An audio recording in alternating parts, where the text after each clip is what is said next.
Hello, everyone. Welcome to today's online talk with Mitch Horowitz about his most recent book, Practical Magick. Got a copy right here, presented by the Philosophical Research Society. My name is Kristen. I'm an event manager at PRS. I'm very excited to have Mitch back for another event, another talk. Just want to share a little bit about the Philosophical Research Society before I hand things over to Mitch.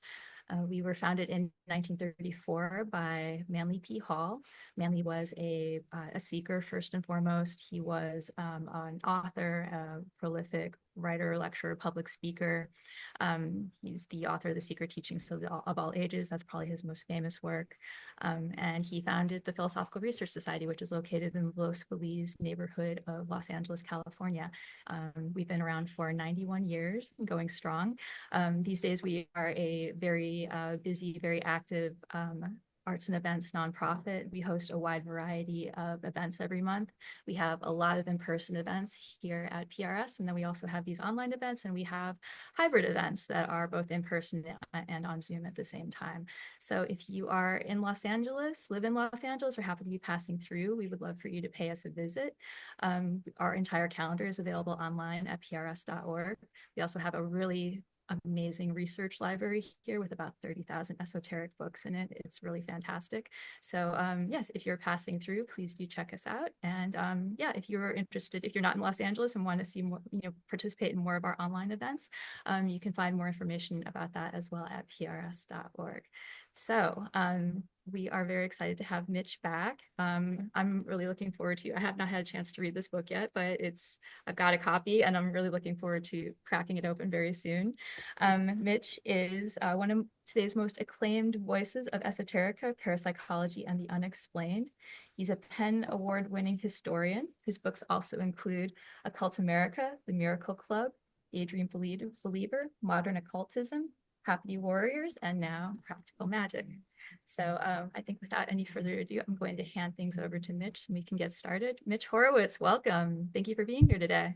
Thank you, Kristen. Thank you very much. And I'm very appreciative of your introduction and stewardship of the event. And also a shout out to my friend Sarah Alessandrini, who is the tech maestro who makes everything run well at PRS. And I'm very glad to be collaborating with you all again. And I was also especially glad to hear Kristen's um, description of Manly P. Hall first and foremost as a seeker. And I think it's so important that we retain and emphasize that word.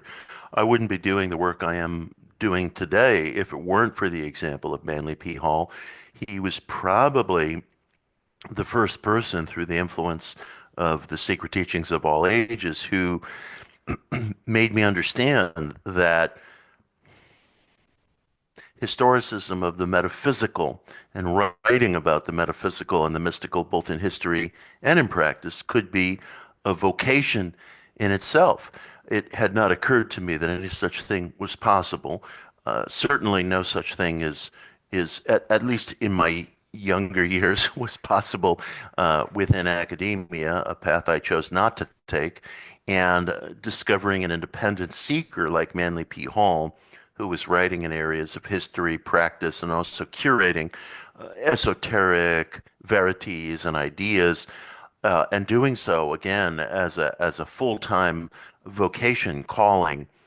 It meant the world to me to discover that, and I wish that very same thing for each and every one of you, if you haven't found that already, uh, on this program tonight. And I'm very grateful to everybody for.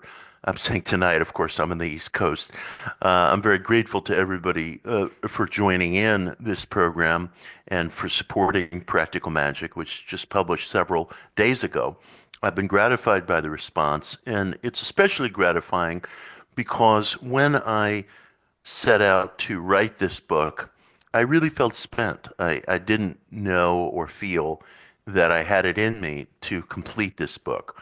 It's based on a course that I delivered about 3 years ago under the auspices of the Theosophical Society, and it was a six-part course, and it was a significant undertaking because as a manager at the Theosophical Society in America had said to me at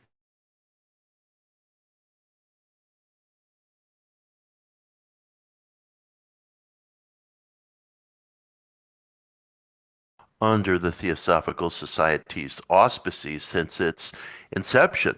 The society always had an uneasy relationship with magic and practical occultism, what might be called spell working, magical operations, because Madame Blavatsky's interests, it seems to me, um, starting in the late 1870s, went more and more in the direction of the Vedic religions, specifically Hinduism and Buddhism. And she and Colonel Olcott immersed themselves very deeply in these traditions and I think wrestled with the classical tenets of Vedic tradition that saw outer life as samsara or maya or illusion. And there was a lesser emphasis placed on the Hermetic arts, which, while not in any way contradictory to the Vedic point of view, did tend to place greater emphasis, perhaps, on the agency and development of the individual in the world as we find it. So there was not within the framework of theosophical thought hostility to magic by no means. There was not hostility by any means to Hermeticism or like philosophies in the Western esoteric tradition, but they weren't the emphasis. They weren't the emphasis that Blavatsky and then later Mrs. Besant and others, I think, staked their work on. So that course was a good experience, and it was an unusual experience within the context of theosophy. I also found that the structure I brought to that course, which was a six-part structure, was proving very disruptive as I attempted to write the book. And I really hit a roadblock at a certain point. My intention had been to take the transcripts from the course and massage them, revise them, edit them into a proper narrative book. And anybody who's ever attempted that effort is aware that there is a very strange but deep chasm between the spoken and the written word, even though the spoken word, historically and in terms of human development, precedes the written word. As infants, we make noise right away. We cry to signal distress and so forth. And with time comes language skills, and then with time comes writing skills. And one of the reasons why I'm absolutely convinced that virtually anyone can learn to write well is that the written word is derivative of the spoken word. Again, that's true in terms of human history, and that's true in terms of individual development. And yet, for that verity, there's a weird distance and gap between the spoken and the written word, which may have to do with the fact that even here, in this two-dimensional experience of communicating together over Zoom, there's facial expression, there's intonation, there's body language. There are so many more signals that can be brought to the effort of communication that are lost as soon as presentations are reduced to the cold symbols of of the page or of the screen. And I knew it was going to be a tough task to transform written into spoken, I beg your pardon, spoken into written word, but it became more than tough. I found myself almost feeling bled dry of energy and material to bring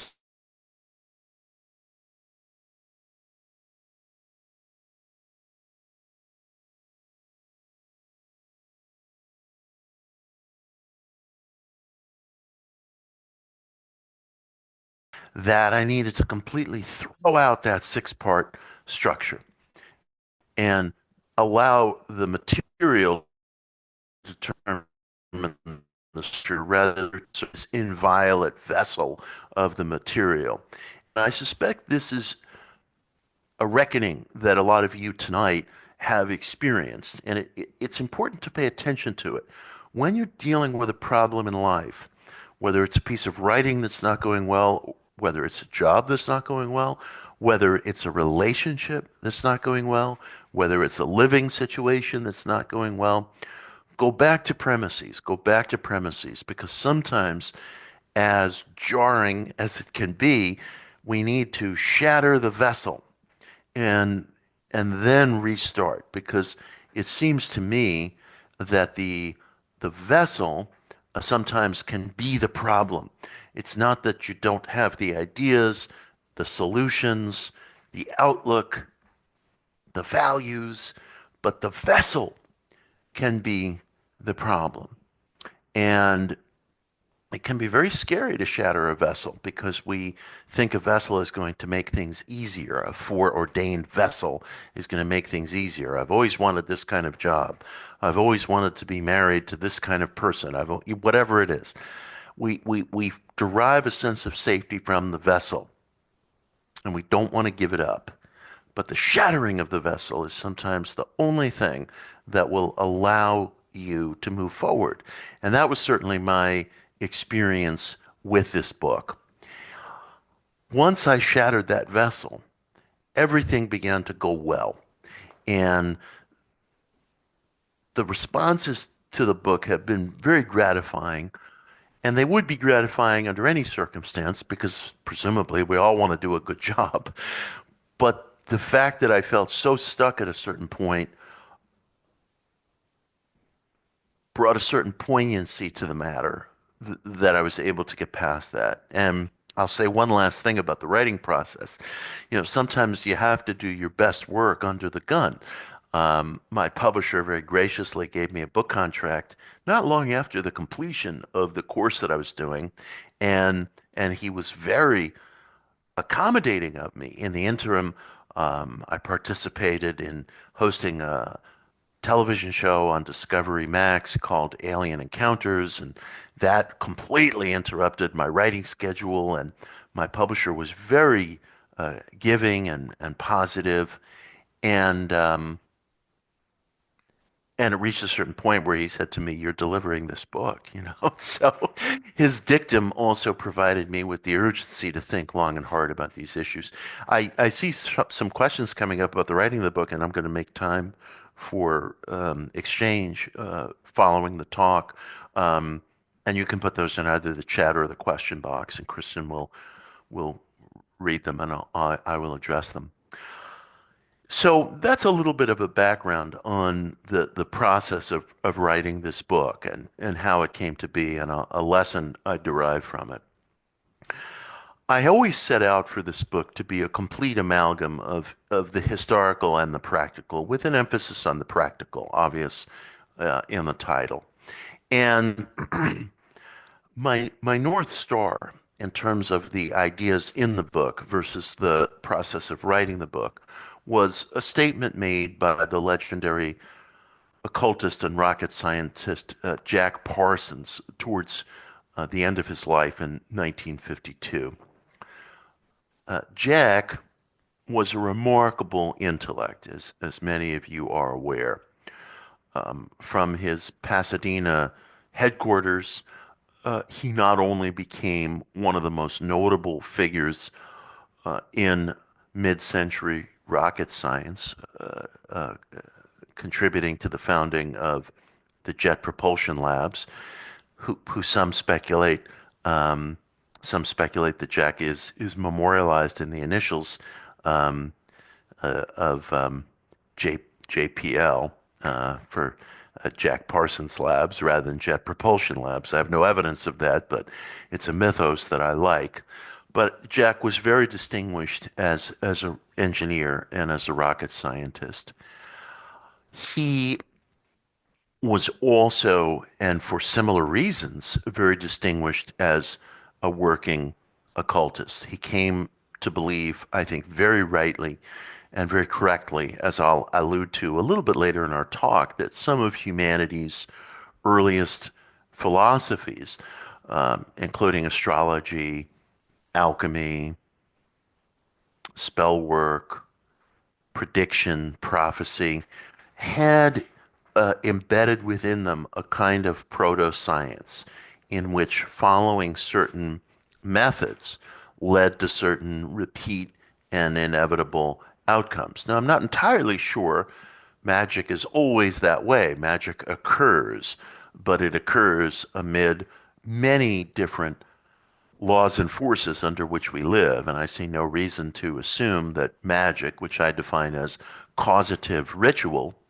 is exempt from the circumstances facing every other natural law, which is that there are myriad countervailing forces that impact it. We could say gravity is a natural law. It's ever operative, which is certainly true, but obviously gravity is affected by mass.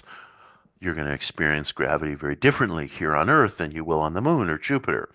Water is always H2O. It's a natural law. You combine those elements, you get water. But it could be vapor, it could be solid, it could be liquid. Again, depending upon vibration of molecules, depending upon temperature.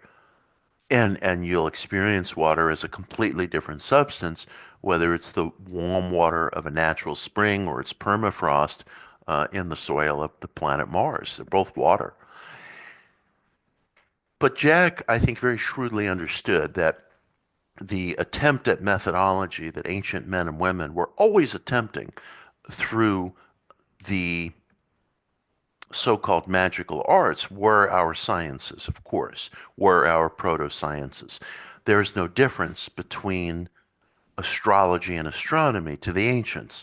In fact, mathematics itself, Pythagorean mathematics, to which Manly P. Hall dedicates two brilliant chapters, arguably, in my estimation, his best chapters in Secret Teachings of All Ages, were an attempt to divine the code of the universe, the wish of Pythagoras and the great Egyptian architects and founders of geometry was to unlock the golden mean, unlock the code of creation, and bring that code to bear on our earthly habitations and monuments, from the pyramid to the great uh, megaliths and structures of Rome and Greece, and obviously other civilizations, including Mayan and Vedic civilizations, shamanic civilizations around the world, from Polynesia to Siberia,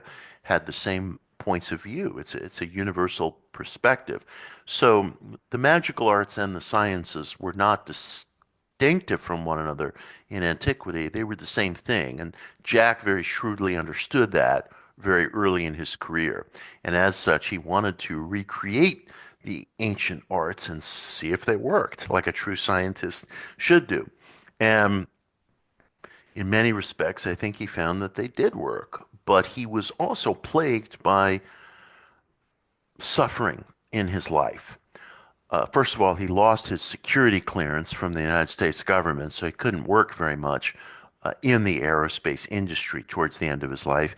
He had been a Marxist when he was younger, and when he was older, he was more of a libertarian, but the fact that he had been a Marxist at one time was a mark of Cain on him as the World War II era faded and the Cold War era kicked in. He was very, very agonized, as anybody would be, by the lack of that security clearance. He had suffered betrayal by pretended friends, specifically one L. Ron Hubbard, who found his way to Jack's door in a residence, a group residence that Jack maintained in Pasadena called the Parsonage. And Hubbard seemed to be one of these people who would immediately repel or attract. Lots of people would meet him and think, oh, I want to get away from this guy immediately. This is an untrustworthy guy who seems to exude a kind of hostility, bullying, monkey-brained dominance. And other people, like Jack, were very attracted to him, and they believed his stories, and they believed his intentions. And so Hubbard and Jack collaborated on some magical operations, some of which are quite famous. Hubbard lived in Jack's home and the culminating experience of the hospitality and the generosity that Jack showed to Hubbard was Hubbard making off with his girlfriend, his money, his life savings, and fleeing to Miami, where he was going to engage in some scheme of buying and flipping yachts. Not exactly what you're looking for in a house guest. So Jack had lost the friendship and suffered the betrayal of somebody who he had welcomed under his roof. He also lost the mentorship by that juncture of the aged Aleister Crowley. Um, Crowley grew disgusted with the relationship between Jack and Hubbard. And Crowley at the time, of course, was living in England and was only corresponding with Jack um, through letters. And Jack was also sending money to keep him afloat.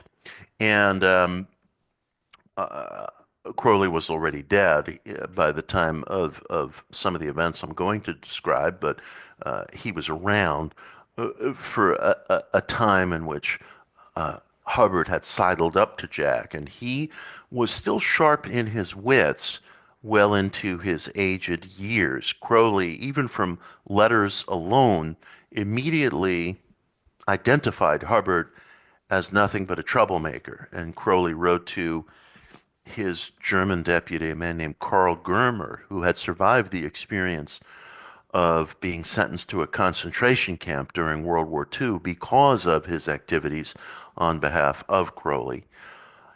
And he said to Germer, who was living and who remarkably survived, he said, these goats are fairly driving me crazy with their idiocy and their foolishness, and I can't believe Jack is not seeing through Hubbard. And it's rather interesting how Crowley was so sharp right up until the very end, even from the distance of written correspondence. He knew this is a troublemaker. And Jack didn't listen. And as a result, Crowley pretty much washed his hands of Jack. Jack was removed from mentorship, leadership at the branch of the OTO that he was leading in Los Angeles. And he felt very disappointed in Crowley. He felt Crowley didn't stand by him in his time of crisis. So he resigned entirely from the OTO, and I suppose you could say he rejected Crowley as much as Crowley rejected him.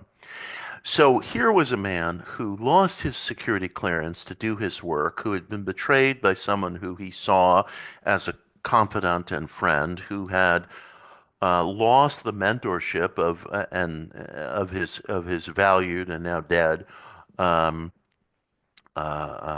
teacher, and he was casting around for a new way of doing things. And Jack started more and more to write, and he wrote to his wife Marjorie Cameron the following words: "Every idea war that has ever been won in human history has been won through the principle of simplicity.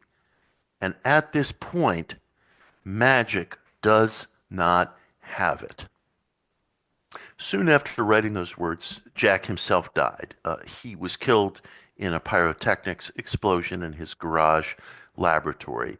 His wife, Cameron, thought he was murdered.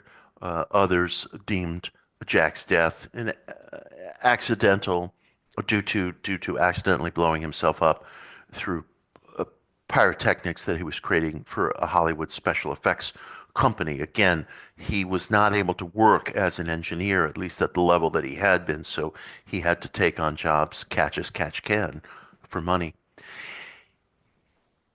I was very haunted by those words of Jack, and they reached me as a reader, as a seeker, as an admirer of the man, um, probably about 2 generations following his death.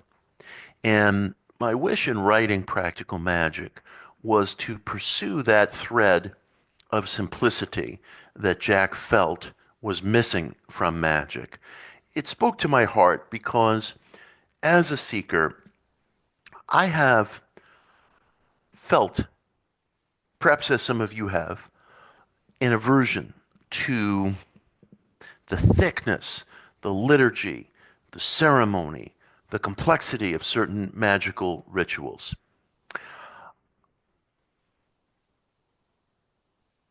I'm going to say more about this. It seems to me the magical moment is a moment of passion.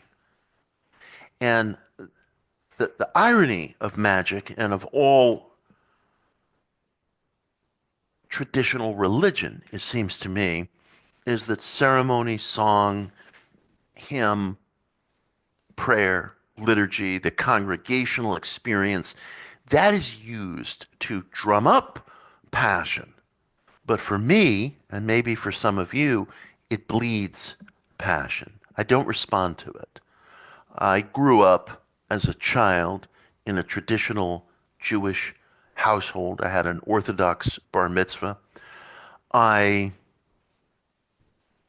abide the beauty and the historicity of that very dense traditional liturgy, practice, ceremony, prayer. But by my early 30s, it left me very cold, and I fled from it. I fled from it. Um, Sometimes I joke with people, oh, it's only half a joke. If you're an occultist and you like complex liturgy, become an Orthodox Jew. You'll be very happy. There's lots of it there. But it wasn't for me. It wasn't for me.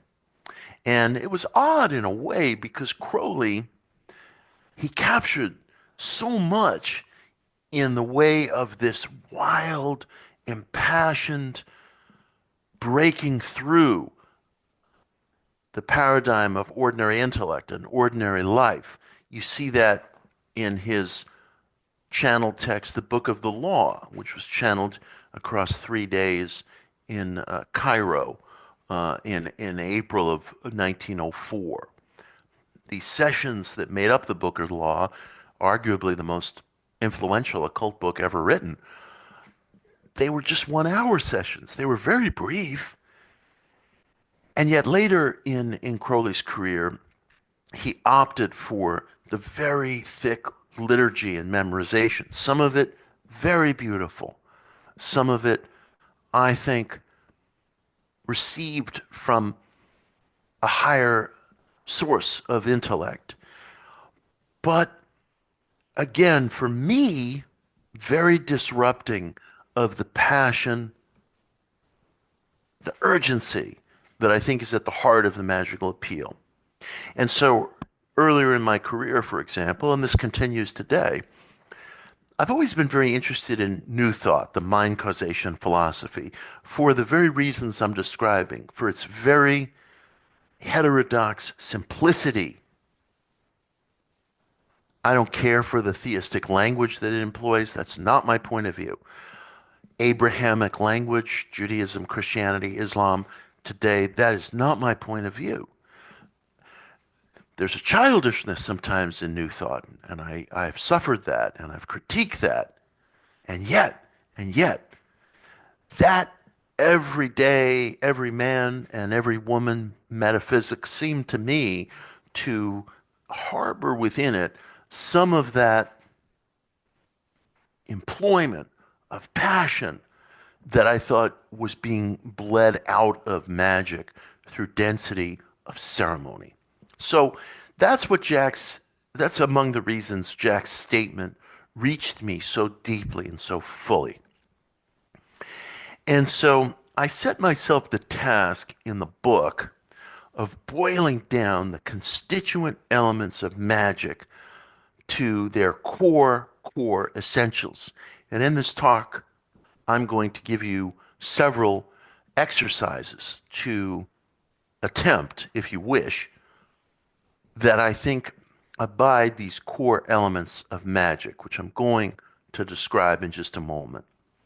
Before I get onto that more practical side of our talk, and I would say the book follows this same pattern, I want to make another note about history.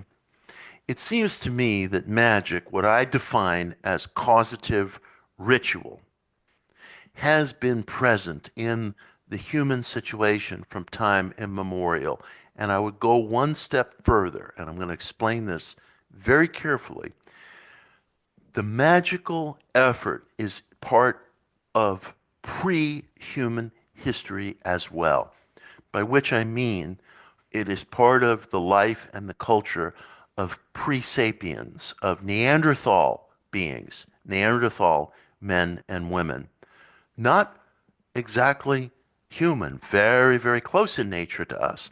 They are our closest ancestors on the evolutionary chain, but they are Homo neanderthalis. They are simian. They are pre-sapiens. They were different from us. Very close, but different. They had a different skeletal structure. They had a different cranium structure. They had a different gait. They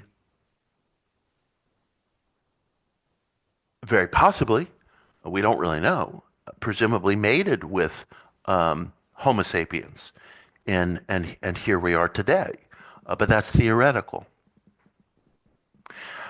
What we do know, what we do know, is that Neanderthal men and women, the last of whom seem to have died out about 40,000 years ago, did have a spirituality, a magical spirituality that we 21st century people would recognize as such. Now, dig this. We've only known about the existence of our Neanderthal ancestors since the mid 19th century, not very long ago. And since that time, archaeologists affiliated with museums, universities, and so forth have discovered that Neanderthal men and women produced what could be described as talismans. Talismans. These might be eagle talons or bear claws that were worn as necklaces, just as I'm wearing right now. And these things are presumed to have been petitions for help in the hunt. This was a hunter-gatherer society, and the hunt and the success of the hunt was the dividing line between life and death, not only for individuals, but for entire communities. They also had, and this is mind-blowing to me, and you can see pictures of this online. We have hundreds of them. They fashioned little statuettes, maybe about 4 inches high, something like that. Little statuettes in a bulbous female form, not looking at all like Neanderthals as we understand them, because in a hunter-gatherer society, you didn't have overfed people. I can assure you that. And so these figurines are in a bulbous feminine form with pendulous breasts and a large middle, suggestive of a pregnant woman.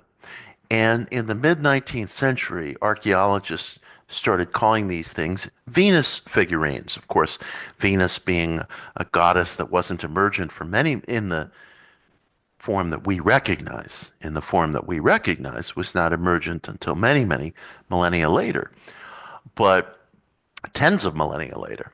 But this being the mid 19th century, Victorian age or near Victorian age, scientists term these statuettes Venus figurines.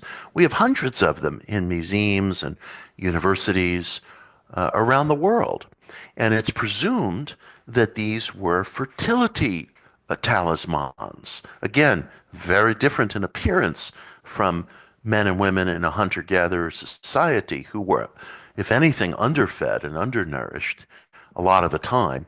And the Venus figurines are such a wild departure.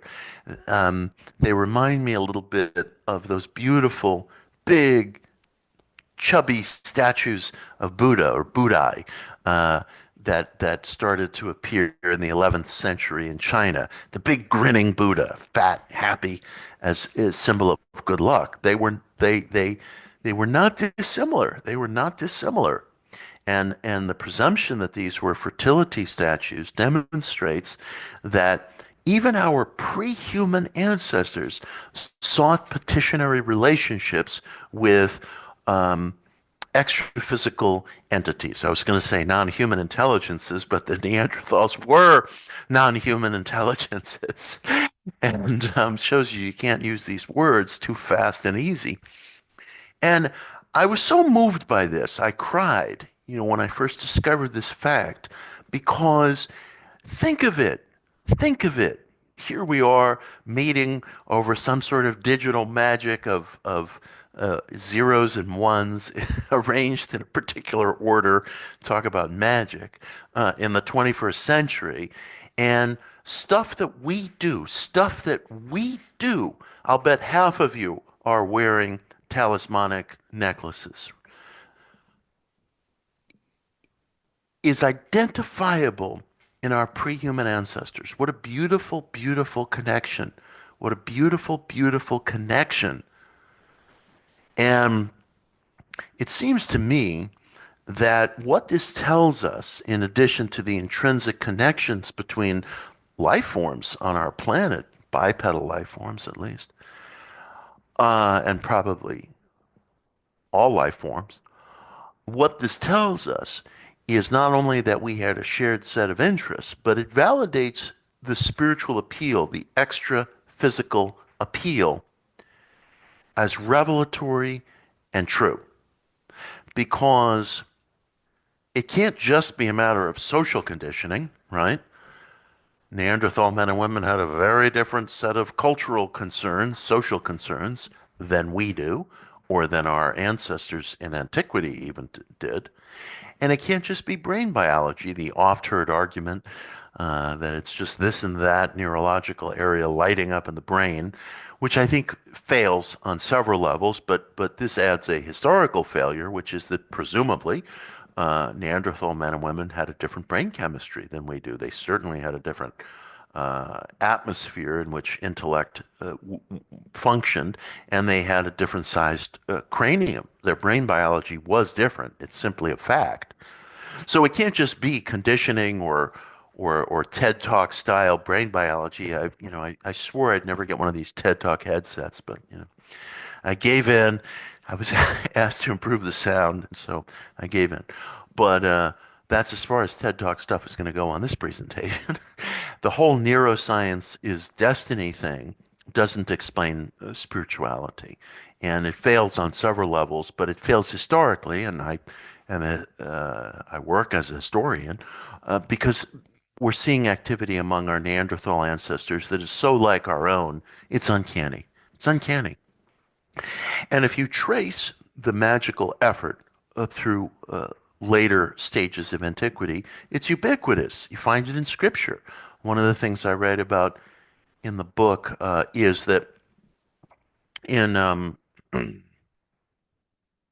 book of Exodus, in the Hebrew Bible, one of the earliest books of the Hebrew Bible, Joseph, who was supposed to be a Class A dream interpreter, gains the favor of Pharaoh, who elevates Joseph to his prime minister. And the passage reads that as Joseph's chariot would ride through public areas, Egyptian subjects would come running out before the chariot, and they might bend on their knee and yell, "Abrek, abrek!" And we don't know what the word abrek means. It seems to be probably an early form of what we would understand as the term blessing in Arabic. The term for blessing is, you might say, Barak, like Barack Obama, or in Hebrew, the term for blessing is brucha, very close to a brek and barak, brucha. And it seems to me, and I trace out the etymology best as I'm capable in Practical Magick, that this mysterious term abrek, which everybody agrees we don't know the meaning of, is probably the root not only of Barak and Baruch, but of abracadabra. Abracadabra, our most common magical term throughout history, now obviously used as a stage term, but that's probably the root. It's probably rooted in that ancient Aramaic or Egyptian word. And this is so widely true. I've mentioned that, or at least alluded that the root of our word chemistry is alchemy. Alchemy is probably and quite possibly a term for ancient Egypt itself. Um, the term Egypt is a Hellenic um, interpretation, mishmash, more or less, of how Egypt referred to itself. Egypt referred to itself through the hieroglyphic characters KMT or Kemet, Kemet, and Al um, is an Aramaic Arabic word for out of or joined to. It's very possible that the term alchemy, uh, and there are instances in which Egyptian terms that ended with what we would call a hard consonant were changed into a softer vowel by Hellenic cultures.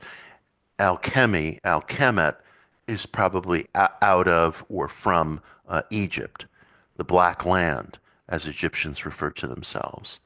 So the very use of the term chemistry in our culture is homage, unknown homage, in a certain sense to our ancient ancestors in Mother Egypt. It's quite remarkable. I go through these things because we take language, language travels, pronunciations change, and the roots are forgotten. But when the roots are forgotten, so are our roots forgotten. So are our roots forgotten. So I'm very enchanted with all of these connections between our contemporary world and the world of the ancients and even the pre-ancients, primeval history, prehistory in the form of our Neanderthal ancestors. The magical operation, as I've been describing it, the petition to the extra-physical, the act of causative ritual is older than the human story itself. Older than the human story itself. It's basic. It's basic to the human situation. And I go through some of this history and more in the book because I think we need to know the ground we're standing on. But it also seems to me that everything that I have been describing in terms of magical acts and petitionary appeals has at its back a certain energy, a certain energy which I believe has been referred to in both ancient and more modern literature in an oblique way, usually through indirect terms or words. And that energy, as I see it, is sexuality, is the sexual urge. And I think you find that encrypted in a way into language that we've come to use, which is why I've been spending a little time talking about the etymology of certain words. And as we lose track of the etymology of words, we lose track of meaning itself. I think that the sexual urge has been described in different, sometimes more benign language, depending on culture, throughout the ages. Arthur Schopenhauer, the great idealist, philosopher, and rationalist, called it the light of speculative thought. Franz Anton Mesmer called it animal magnetism. Eliphas Levi called it the energy of the serpent. Vedic philosophers will refer to it as a kundalini. Um, You'll find references to this in Taoism. You'll find references in Kabbalah. You'll find more modern references under terms like vril, used by the occultist and novelist Edward Bulwer Lytton. And again and again and again, you find reference to some force, some X factor that drives the magical operation. I believe that X factor is sexuality.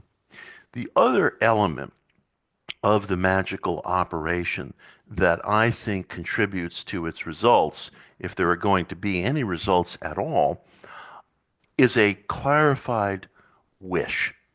I believe it's extremely important for the individual to privately arrive at that clarified wish, which is not as simple as it may sound, because it seems to me that our wishes get taken from us all the time. They get taken from us by conventional religious thought that gets repeated almost by rote, era after era after era, that get that gets taken from us by concepts that say the world we live in isn't actually, it's illusory.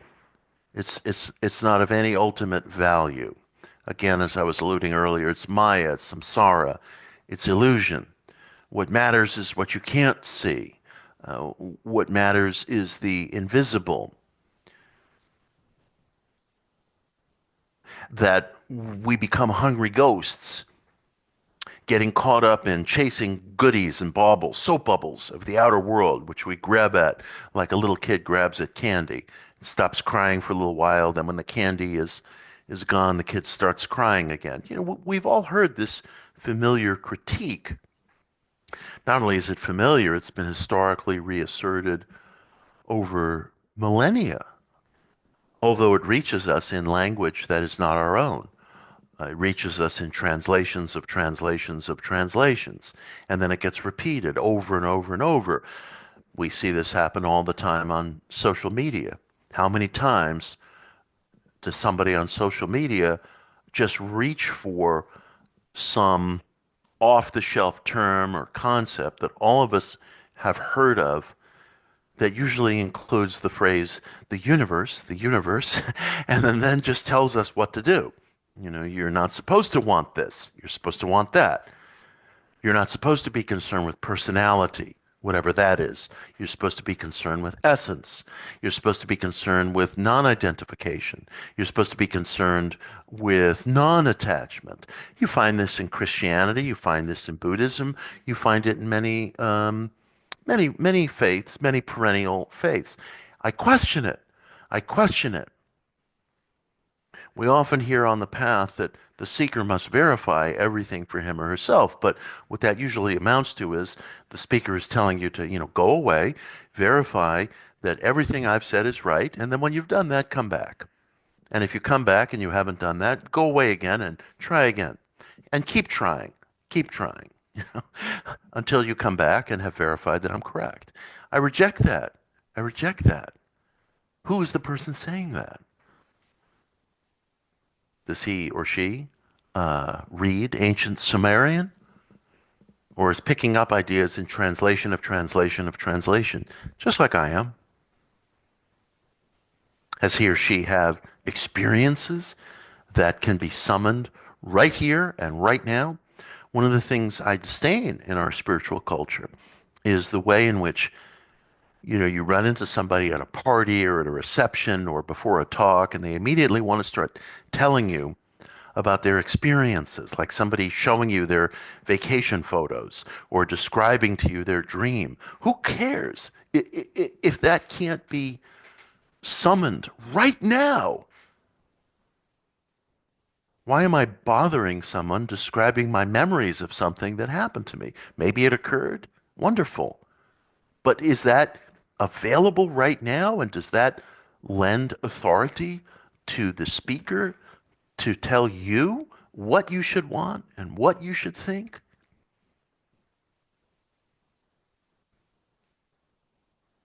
I remember years ago, I was talking to a therapist who I liked very much, and I thought he was a 100% good guy. And he asked me something about what did I want from life, and I told him the truth. And he said to me, "But that's superficial." And I said to him, "Scott, how many years have you known me? You asked me a direct question. I'm giving you a direct response. How can that be superficial? I'm telling you the truth, insofar as my outlook." Now, we as a seeking community, as human beings in general, we tend, it seems to me, to internalize peer pressure. And in so doing, we sometimes call this internalized peer pressure conscience or ethics or insight. And it's nothing of the kind. It's nothing of the kind. I think that peer pressure gets its claws into us very, very early. Hence, one of the um, practices I suggest in the book is allowing yourself in private to peel back the layers of your psyche, your thought, to your earliest cognizant memories, your earliest long-term memories, say as far back as ages 3 or 4, because we do have memories from that time, and ask, what did you want then? It's not a it's not a slight thing to do. You know, you had a point of view. You had a point of view at that time, and I want you to know what it is. And it's not silly. It's not, oh, I wanted to be a ballerina or a cowboy. Um, it's something else. It's something else. And and look, if you wanted to be a ballerina or a cowboy, then that's great. Know that. Know that. But don't let peer pressure take these things from you, because it seems to me that by maybe age 9, or certainly by 10, peer pressure so has its claws in us that we can't, it's very hard for us to acknowledge our desires, wishes, needs, dreams, even to ourselves, because we filter it through the lens of peer pressure and we perfume it. We perfume it. We use terms like service or other terms that realign one's wishes in ways that may not be accurate. I'm not saying, I'm not trying to place a value per se on anything other than accuracy to yourself, intimate accuracy. And I keep saying, do this in private. Don't tell anyone. Don't tell your shrink. Don't tell your boyfriend or girlfriend or husband or neighbor Mike or whatever, because they will take it from you. They will take it from you. They will argue with you. They will impel you to qualify it. They will dilute it. They will dilute it. We often hear, and I write about this in the book, that one of the laws of occultism is silence. And I've always known that's true, and I've always attempted to honor that, but I've never really understood why. Who cares? Why is silence powerful? What's the mechanism behind that? And as I was writing the book, it dawned on me, the mechanism occurred to me, at least as far as I'm capable of perceiving it. And it seems to me that we talk in order to dilute things. When we're suffering, maybe somebody's done something unfair, we might talk to a friend or a shrink or whomever, a fellowship member, because we're aiming to dilute the emotional pain and conflict of what occurred to us. And I think that dilution is real, and it's sometimes very necessary. Sometimes we need to air suffering. We need to. But the whole purpose of talking is to dispel something. Notice the word, dispel. I didn't plan to use that word, but it's rooted in magic, right? And and talking dispels. Talking dispels. It seems to me there is some element of dispersal that occurs both extra-physically and psychologically. Psychologically, a sympathetic listener may be able to help relieve the pain that you're feeling from an event. But we don't want that passion to dissipate when it comes to magic. We may want that passion to dissipate, maybe, when it comes to suffering of some kind. And that may be necessary. That may be necessary. But we don't want to dispel that passion when it comes to magic. And we sure don't want our friends, save us from our friends, to show us how smart they are by taking the wish from us, qualifying it. We're saying, well, I'm not so sure, but what about, but, you're doing this because of service, or let the universe take its course. You don't need to intervene or whatever.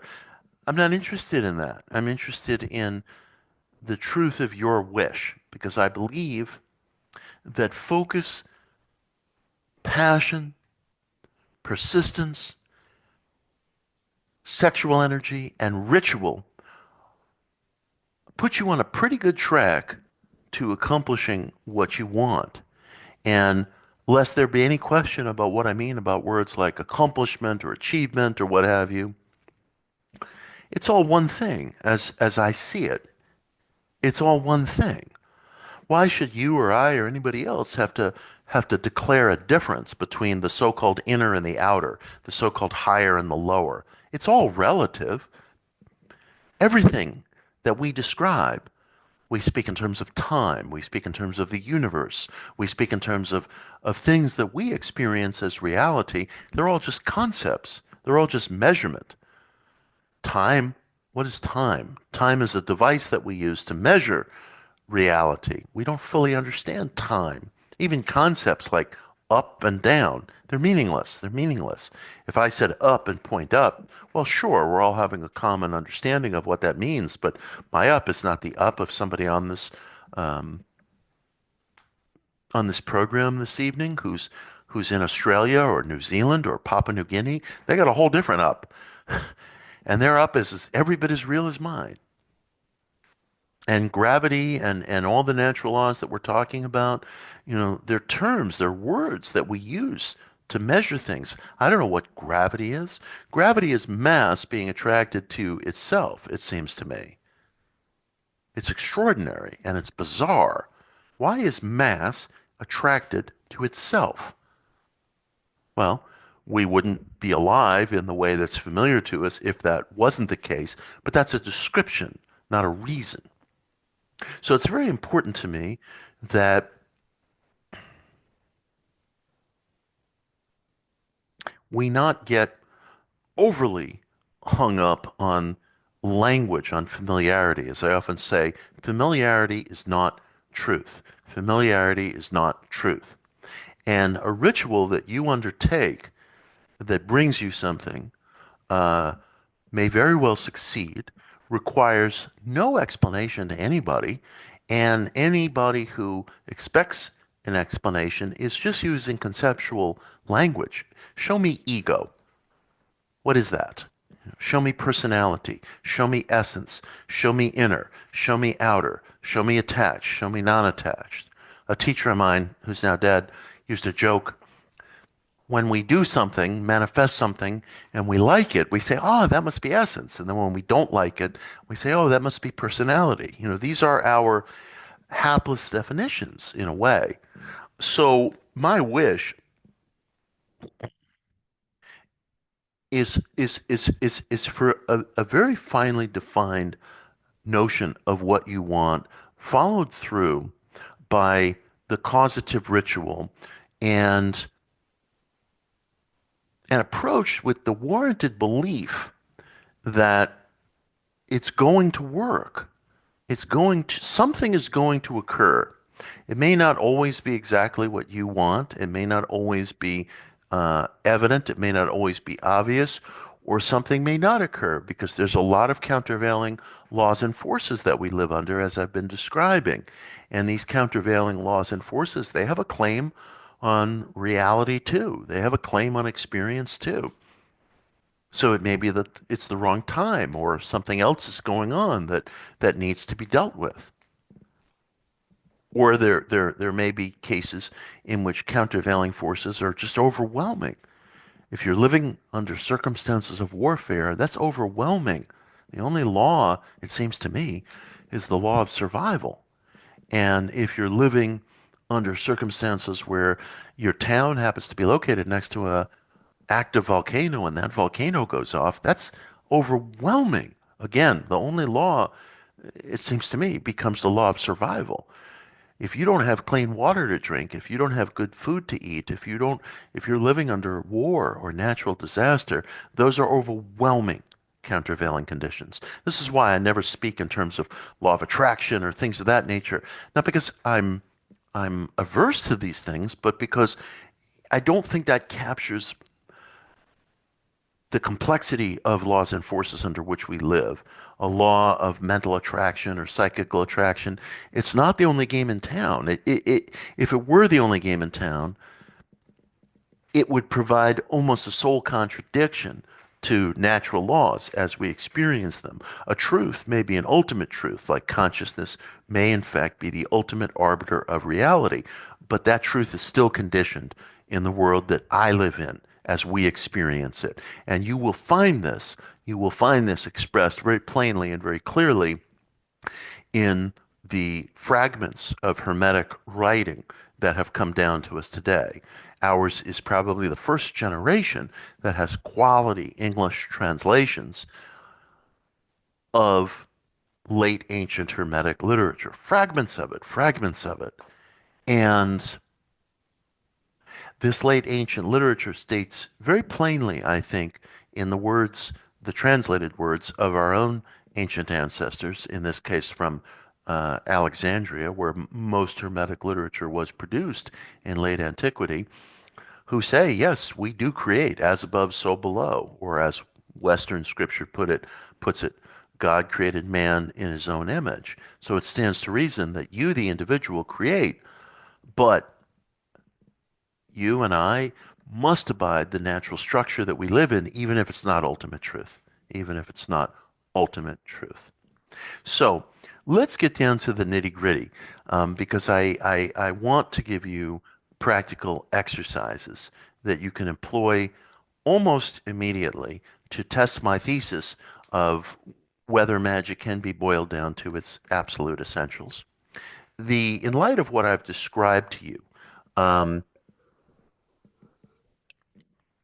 I would say that not only in light of what I've described, but in light of my own personal practice and experience, the single most powerful exercise I have found is one that might be termed, I'm borrowing a phrase from Napoleon Hill, sex transmutation. The idea of using the sexual drive as a ignition of events in the world, events that go beyond the typical sexual expression, which is physical pleasure or procreation, or both and. But that's not the final name of the game with sexuality, as I've been attempting to allude. As I think you'll find in Taoism, in Hermeticism, in Kabbalah, and in a very wide range of modern occult thought, including Eliphas Levi, P.B. Randolph, Aleister Crowley, and other modernist voices who were not occultists, such as Arthur Schopenhauer. Franz Anton Mesmer didn't consider himself an occultist, so I guess I'll honor that and group him in with Schopenhauer. But I think what you'll find is that the sexual urge properly channeled gets results in ways that go beyond physical expression, pleasure, release, and procreation. The fact is, and I believe you'll find this in the words of Socrates himself, and I get very specific about this in the book. Um, Symposium is the dialogue that I reference. I believe that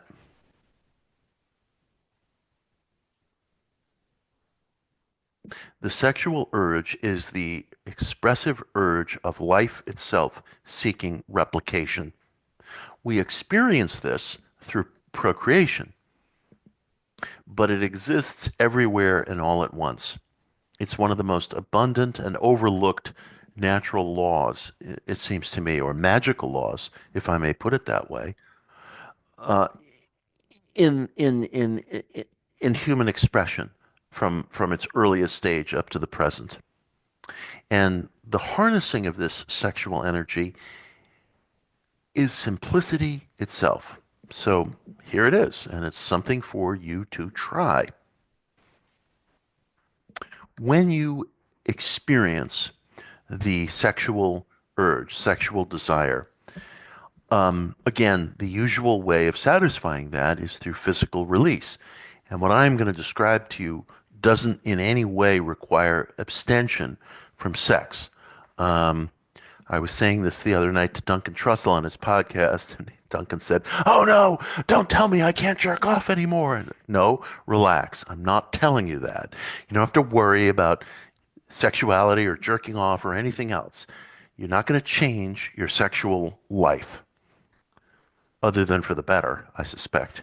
Um, at moments of your own choosing, in times and places of your own choosing, when you feel the sexual urge well up within you, through a mental shift, redirect that sexual urge away from physical satisfaction, which may or may not be possible at that time and place anyway, and direct it to a cherished task, whatever it is.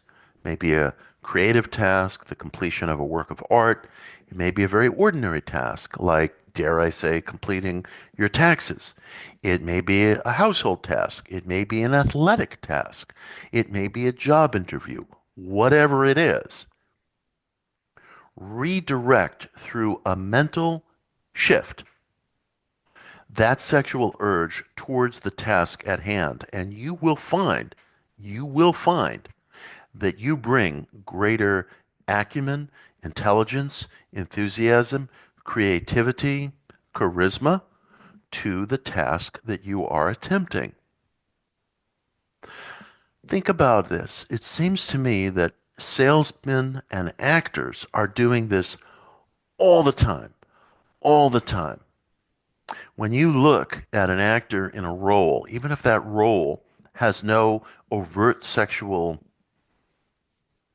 quality to it at all, there's overwhelming likelihood that part of what I'm describing is at work in the charisma, the enthusiasm, the appeal, the summoning of emotion that that actor is capable of making. I believe this is this is the force at work behind the persuasive powers of great salespeople. Haven't you had the experience? I've certainly had this experience. I am a number one sucker of a salesperson trying to sell me something, and I know that he or she is trying to sell me something. I'm perfectly aware of that, and yet I like the person. I'm enjoying their company. I want them to like me. I am such a mark, you know, and and yet we all experience it. We all go through it, and it doesn't necessarily mean that you're even sexually attracted to that person. You may not be sexually attracted to that person, but there's something about that person that you just kind of sort of like. And we call it charisma, or we call it, oh, I don't know, likability, or I dig them, or whatever it is. And next thing you know, you're buying the thing that you may or may not want, or may not need, and they have a hard job, salespeople. They eat what they kill. They're a lot like our Neanderthal ancestors, and and I don't think they would get damn near anywhere if they weren't capable of exuding that sexual energy, which is why sales work, whew, over email, forget about it. It's pretty tough. If you can show me a salesman who can sell stuff over email, I'll show you somebody that I'd love to hire if I was in a position to do that. But one-on-one, salespeople can be very sexual and it's very powerful, even if you're not overtly attracted to that person.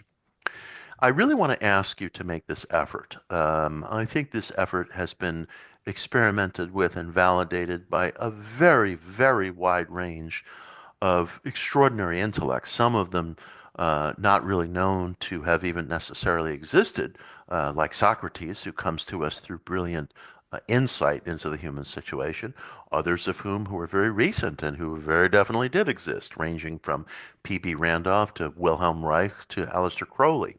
There are simpler forms even of sex magic, if less um, available at any given moment. P.B. Randolph, the great mid-century um, occultist who lived in the United States, man of mixed black and white ancestry, brilliant thinker, uh, led a very tough life, committed suicide in Toledo, Ohio, in 1875. Tough life, Very, very, very tough life, but remarkable person. And Randolph felt that, and this was later voiced by Aleister Crowley and other intellects, other magical intellects, that you could also, at the time of a sexual climax, set an intention, set a goal, and could accomplish some of the same things. Now, Randolph, partly because of the era in which he was writing, I think was impelled to use Abrahamic theistic language uh, and add caveats to his sex magic model, which I don't think we have to abide today. Like, for example, Randolph would say, well, this operation should really only be done by a man and a woman in a proper marriage, and it should only be for increasing agape or love, impersonal love in the outer world. I think Randolph was doing that because, frankly, he probably would have been thrown in prison or been brought up on charges of mail fraud if he had written in a more explicit way. And in fact, he was arrested and jailed for obscenity charges, and it it ruined his finances and probably contributed to his suicide. You know, we have to remember, I mean, these were real men and women who had the same concerns that every one of us have. It was horrible what was done to Randolph, and I think it forced him in his writing to tone down his language. Aleister Crowley, of course, knew no such impediments in his life and times, and he was more explicit, if also, I think, needlessly complex about the matter. But that is also something to experiment with. Set an intention at that very juncture of climax. Um, I don't really want to get ahead of things, but one might justly ask, why should any of that matter? Why on earth should setting an intention at the point of climax do anything other than just be a psychological exercise? Why should it do anything if I take the sexual urge and mentally shift its focus to completing a task? Why should that do anything? I believe very strongly, and I write about this in the book in great detail, as I've written about in previous books, including Daydream Believer, Modern Occultism, and other works. I believe that the psyche has selective faculties, not causative per se, but selective, insofar as it seems to me, and I'm going to explain this in real shorthand, and you'll have to forgive me because it's worthy of a whole evening in and of itself, and there are other things I want us to be able to discuss together. But it seems to me that if one fact has really emerged from our century of quantum mechanics, which is now turning into a century of quantum computing, and quantum computing hasn't even reached the public yet. And when it does, I think it's going to be an absolutely perceptual hurricane, a perceptual hurricane. I think there is a potentia or superposition or potentiality um, inherent in matter, in localism, that hinges upon the perception of you, the individual, and that perspective and perception may, in a very general sense, conditioned by other laws and forces, actualize experience. This is exactly what goes on in the particle lab, exactly what goes on in the particle lab, insofar as when we measure things with exquisitely fine instruments, we see more and more of what's going on, and more so, part of that seeing is that there is a potentia to objects at the subatomic level, but increasingly at higher levels of matter, including hydrogen molecules and buckyballs, which are clusters of electrons, and that only through measurement does an object have any real locality, isness, materialism at all.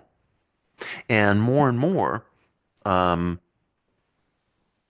first of all, this is being validated at the quantum uh, computing level, and it hasn't really reached the public yet because quantum computing is still very much in prototype stage, just as really AI is still in prototype stage. We talk about AI and we have access to AI, but it's really beta launches. It's soft launches. It's not what this stuff is supposed to look like once it really gets up and running. Those may be false promises, but we have to realize that we're not seeing AI exactly as its designers have presumably seen it, or so they claim. Now, dig this. Quantum computing hasn't even reached the public yet in terms of a beta launch, in terms of a soft launch. But late last year, in December of 2024, Google's engineers released a statement about their experiments with Google's quantum computing prototype, which is called Willow. And the engineers reported that they gave Willow a math problem to solve that was so complicated that the estimated time required to solve it would be 10 septillion years, or 10 to the 25th power, which is longer than the known or projected existence of the universe itself. And yet, Willow solved the problem, so we're told, in under 5 minutes. It's impossible. It's impossible, but real. And the engineers, in one of these extraordinary statements that people who aren't looking for evidence but who find evidence sometimes make, just noted this seems to provide credence to the theory that we're living in a multiverse. In other words, that Willow didn't solve the problem so much as Willow was able to pluck the answer from a different dimension or a different intersection of time, because how else did it work? 10 septillion years is an inconceivable amount of time. It's longer than the projected existence, so-called backwards and forwards, of the entire universe. So it's an impossible problem, but it was solved, so to speak, in under 5 minutes. So a plausible thesis is that the answer was plucked from another dimension. This is at the heart of what we call string theory, the idea that all of reality exists on these undulating bands of strings, and stuff is going on that we can't see in intersections of time and dimensions that we can't see with our current instrumentation. Our five senses are a very coarse means of measuring reality. There are means, but there are coarse means.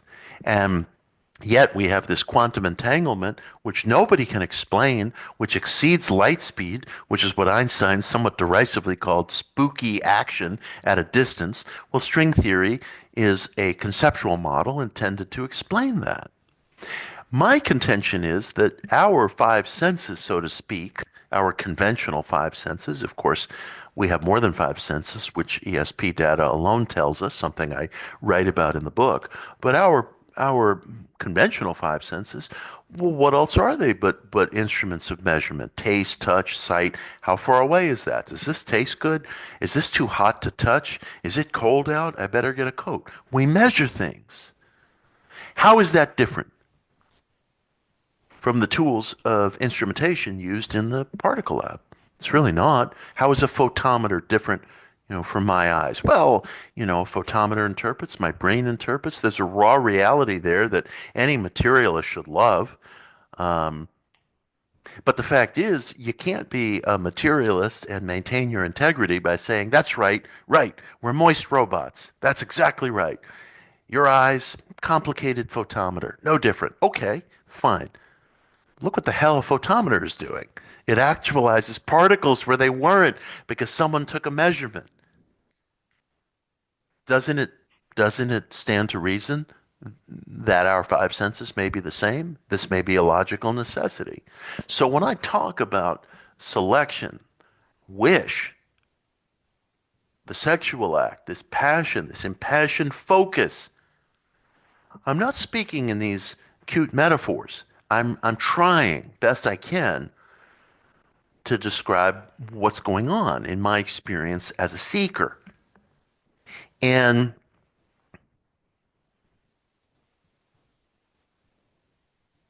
It has been noted in parapsychology research, research of ESP, clairvoyance, telepathy.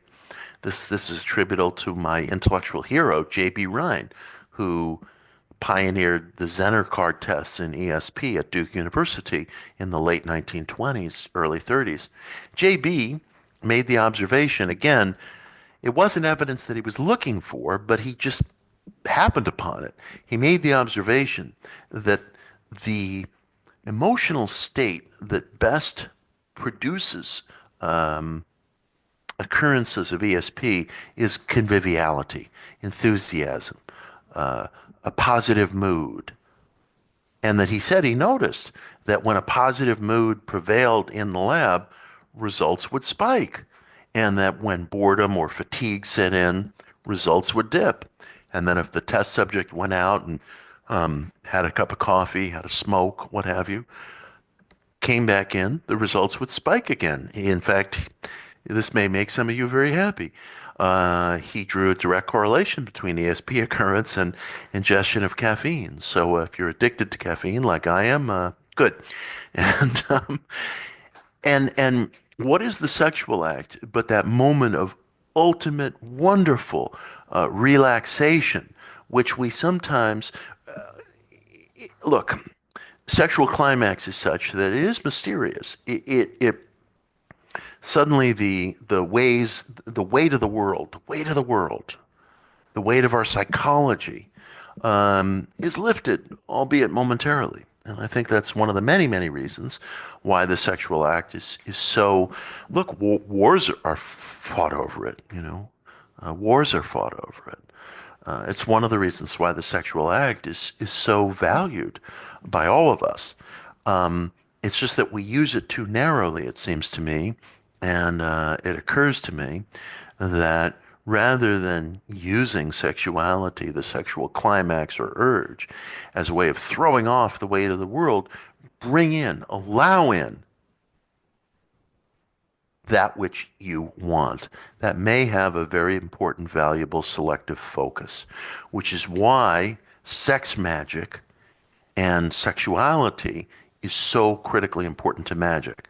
Another example would be sigil magic, which some of you have heard of and work with, but I will, in any case, venture a brief description of it because I think that this act of magic, pioneered by the early 20th century magician and artist Austin Osman Spare, I think did so much to simplify magic along the lines that Jack Parsons was wishing for. Sigil magic, as many of you know, goes like this. You you write out a sentence, a short, simple sentence of something that you want. Make it really clear, make it really basic. And then there are all kinds of different methods. You could cross out repeating letters, you could cross out vowels, you could cross out consonants, whatever. Cross out these letters. The way I do it nowadays is I cross out repeating letters, but there are different methods, all valid. You cross out repeating letters, and so you have alphabet soup. You just have a jumble of letters left that no longer form words.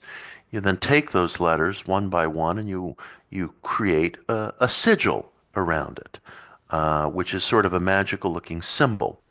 I have one tattooed on the back of my neck. I'm going to show it to you.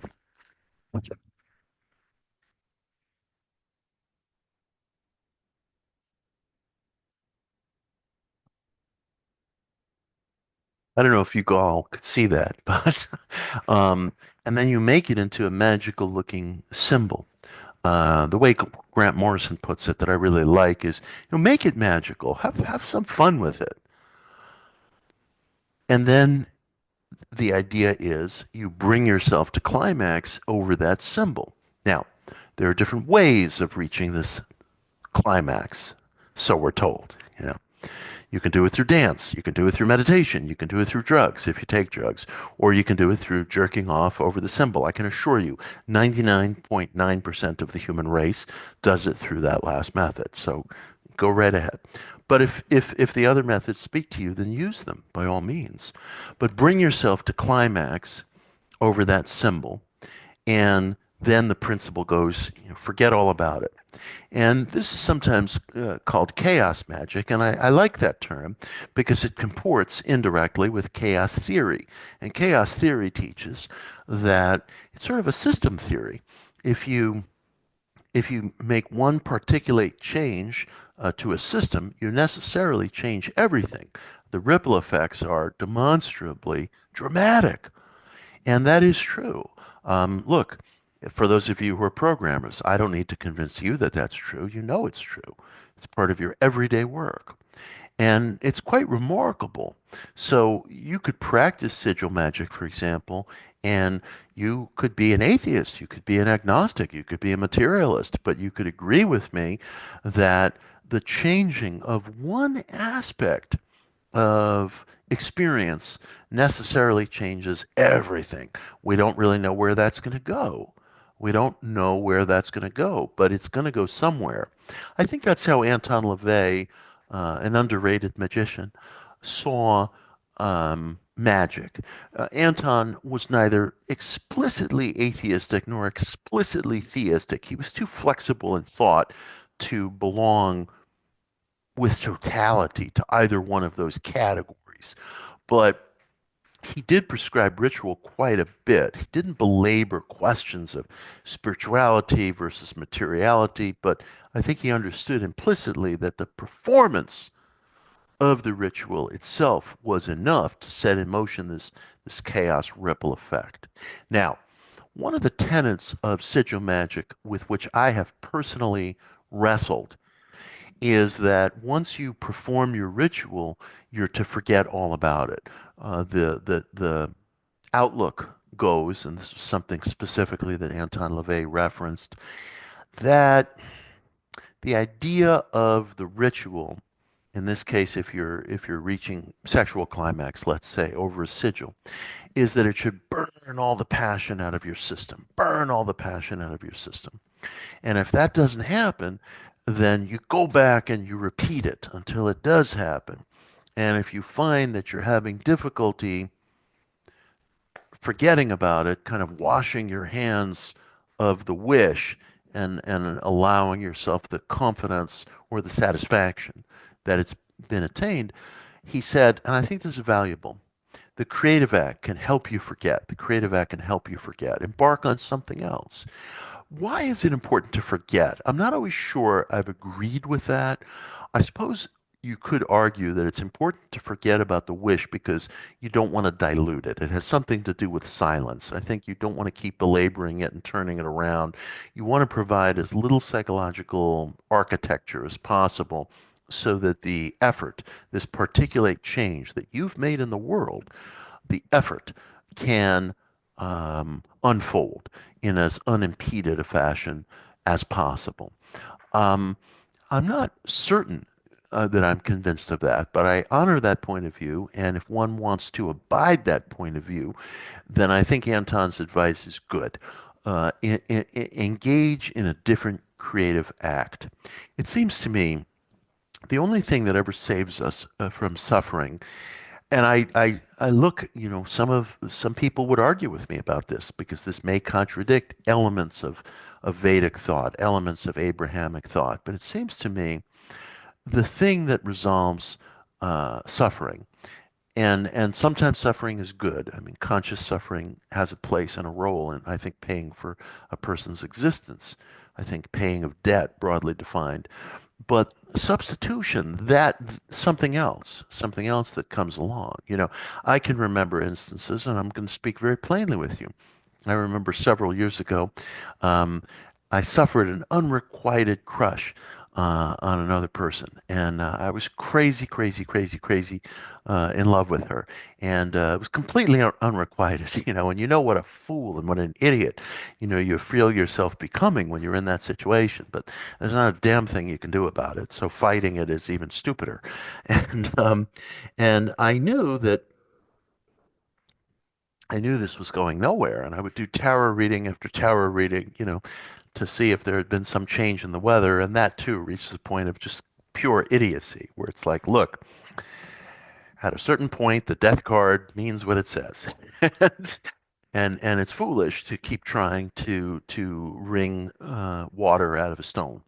But rationality doesn't matter when you feel in love or infatuation or sexual urge or whatever. Rationality is, it's like pitting a hamster wheel against a nuclear turbine. It's just never going to work, you know.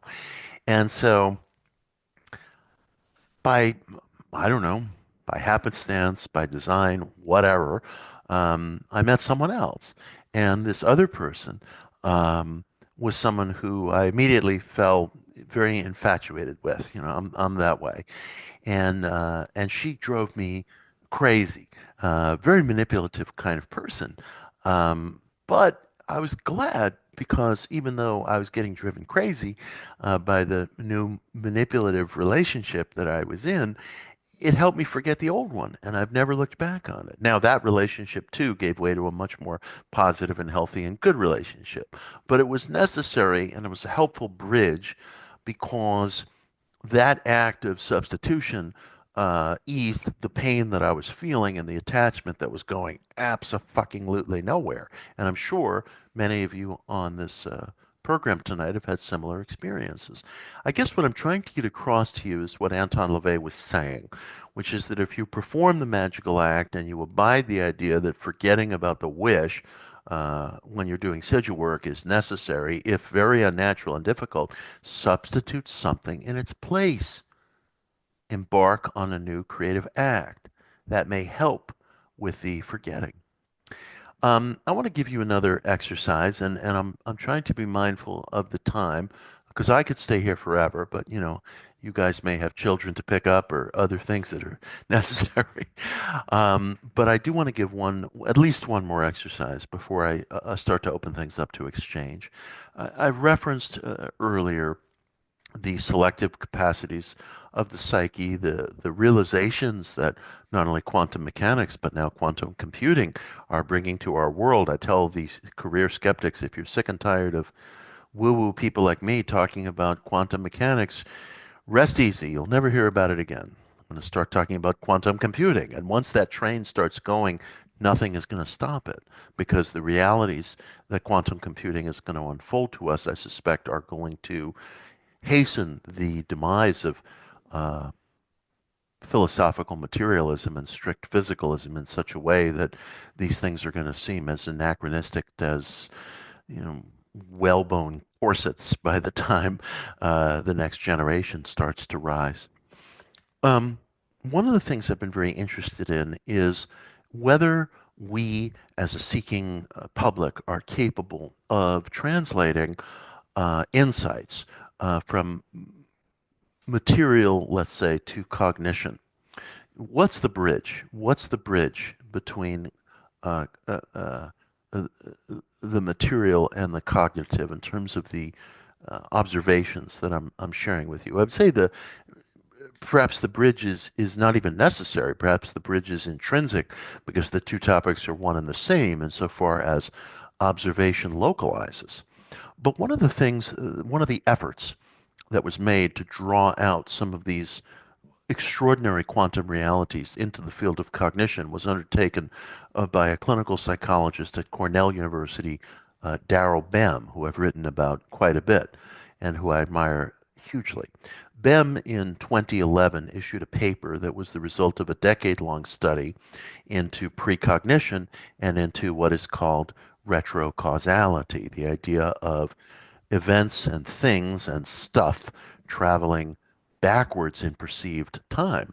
I say perceived time because time is, as I alluded earlier, nothing but a measurement device. We don't know what time is. We measure it and then we call the device the thing itself. This is what in Zen Buddhism is called the problem of um, the finger pointing at the moon. It is not the moon, right? It's just indicating that something is there. But and this concept of retrocausality, I want to be very clear with you. It's not just a concept that one hears about within parapsychology circles, but it's a concept that's very widely considered within quantum mechanics itself. the physicist, the great physicist Richard Feynman, who was a critic of everything I'm describing tonight. And I wish Feynman was still alive, because if he was, I think his criticism would have slackened. I really do. He was a lovely man, but he was very influenced by career skeptics at Caltech. He was too great an intellect to be in that company. He was such a beautiful man. I wish he was with us today. But Feynman in 1965 won the Nobel Prize in Physics for discovery of what is called the positron, which is an electron basically that reverses in time and flips its charge. It was there, and then it's there, and then it's back there. It's absolutely mind-blowing, but for the fact that it's empirically as real as the words I am now speaking. And this question of retrocausality is verboten in classical physics. You'll hear people say, correctly, that it violates Einstein's second law of thermodynamics, which is that something cannot, of its own volition, just return to a previous state. You can't unbreak an egg. You know, that's a pretty good metaphor for the second law of thermodynamics. And that's true in classical physics. That is not true in terms of quantum physics, in terms of 20 and 21st century physics. Retrocausality is a concept that is dealt with and must be dealt with as a logical necessity, in as much as Einstein's special theory of relativity is. And the special theory of relativity, among other things, is what has taught us that linear time is not ultimate reality. It is not reality. It is a necessary device that we conventionally conceived of five sensory beings must use to navigate life. I have to respect linearity. If I'm supposed to be on this session with you at 5 p.m. Eastern Time and I don't show up, it causes chaos. I've got to show up. I've got to abide it. But it's not real. It's not real in any remotely ultimate sense. Einstein demonstrated, for example, that for for an observer, time slows down in conditions of either extreme gravity, like a black hole, or conditions of extreme velocity, like the mythical spaceship moving at or near light speed. And the astronaut on that spaceship, he or she doesn't feel any different. They're not like the guy at the end of 2001 where it's like, whoa, this is so freaky. Life just goes on. But for the observer, that person is aging more slowly, and that is actual. That is actually true. We know this because astronauts in our own era, while they're moving nowhere near the velocity of light speed, they do experience minute but measurable reductions in the aging process. These are facts. Linear time is not an ultimate reality. So what Bem decided to attempt in his parapsychology experiments was not only a statistical measure of precognition, but in his final experiments, experiments 8 and 9, he attempted to determine whether doing something in the so-called future could impact events in the so-called present. It sounds absolutely topsy-turvy, surreal, ridiculous even, but for the fact that it's real. What Bem did in his experiments, these were the latter two experiments in his 10-year study, is he asked individuals, subjects, to memorize a list of words and then to recite back the words they could remember. And you could imagine the results were pretty ordinary. You know, you memorize a list of 10 words, you recite back 5 or 6, something of that nature. Then he added a different wrinkle to the exercise in which he would ask participants to continue studying, to again encounter a list of words, memorize a list of words, repeat back that they could remember, but with a different wrinkle, which is that you continue studying your word list into the future. You just keep doing it. You just keep doing it. And he found that once you added that wrinkle, scores spiked by about 2% in the present. It was a backwards causation, a retrocausal effect. He published these experiments in a very prominent and well-regarded juried psychology journal, and he was excoriated. He was held up to ridicule in the New York Times and on Wikipedia and in Slate magazine, which dedicated a whole article to what a nut job the august intellects at Slate regard parapsychologists like Daryl Bem. But I didn't start writing about Daryl's results until about 10 years later, and that was lucky because in the ensuing 10 years, his results were proven confirmatory in a meta-analysis, an analysis of pooled data, which included uh, 90 experiments in 33 different labs in 14 different nations. And the result was confirmatory, belying the fiction, the long-standing fiction that results from the ESP lab have proven non-replicatory. That is a shibboleth. That is a fiction. And BEM is only one example among many that upend that fiction. What I described to you is remarkable because the social sciences face a real crisis in fraud and replicability. I would say that one of the reasons the social sciences face this dual crisis is that they have no laws. Sociology has no laws, psychology has no laws. I'm not sure. Anthropology, I guess one could debate that. I don't think it has laws. I would say there are laws in the field of parapsychology, which I'll go on in a different presentation, but I write about them in Practical Magick. So if you have the book, you can read about it in there. But the fact is, the sample size of this meta-analysis was very, very large. This thing has been confirmed with a larger sample size that has probably been applied to some of the prescription drugs that you and I are going to take tonight or tomorrow morning, I can assure you. And that ought to give us a little pause. The fact is, BEM's material is bulletproof. It is bulletproof as far as cognition is concerned. Can it be extrapolated to fields other than cognition? I will give you an example of something, and then I think I'm going to wrap up because it's getting a little late, and I want us to have time for exchange. And I cite two examples in the book. I'll give you one example now, which is the briefer of the two, but they're both good. The briefer one is this: a friend of mine here in New York City was looking for work, and she was in very serious need of work. And she was interviewing with a particular religious organization that was hiring, and she really wanted the job, and she felt just extremely well suited for it. She knew this was her forte, and she was very excited and she was very happy about it. But for whatever reason, it didn't come through. The job fell through, and the boss man wrote to her and said, "Look, I'm very sorry, but we went with this other guy." And she was very crestfallen and disappointed. And she reached out to me and said, "Do you have any recommendations?" And I said, "Well, look," I described to her more or less what I've been describing to you about the verity of retrocausality. And I said, "Here's an experiment to try. It's just something to try. Keep prepping for this other job. Keep prepping for this other job that you wanted so bad. Whatever you're doing for the interview, whatever your prep work was, continue it, and keep applying for other jobs. You know, we have to row the boat of circumstance in this world that we live in."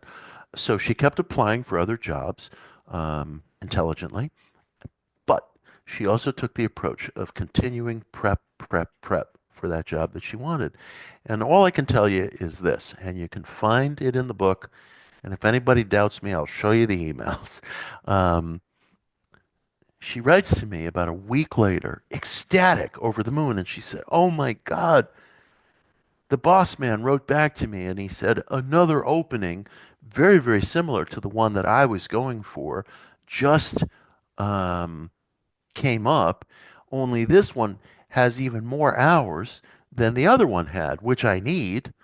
And he said, "Hey, you know, I said you couldn't have this position, but look, it's this new thing just opened very close, has more hours. Would you like it?" And she said, "Yes." You know, she was ecstatic. She was thrilled. She's working in this organization today. I saw her there at an exhibit maybe about 4 months ago. And it's all in the book. May have happened anyway, may have been coincidence, may have been happenstance. I don't know. But it's an experiment. It's something to try. I refer to a Thai kickboxing match in the book where I was contacted by someone. Actually, I want to give you the Thai kickboxing exercise because it has another wrinkle to it that I think you'll find useful. So I'm going to add that too. A couple of years ago, a champion Thai kickboxer named Spencer Hanley. His fights are all over YouTube. You can throw them into Google and find his fights. Spencer reached out to me and he said he had a championship match outside of Austin, about 9 days away. And he was happy with the way his training had gone, but he wanted something that could help keep him on his mental game. What could I recommend?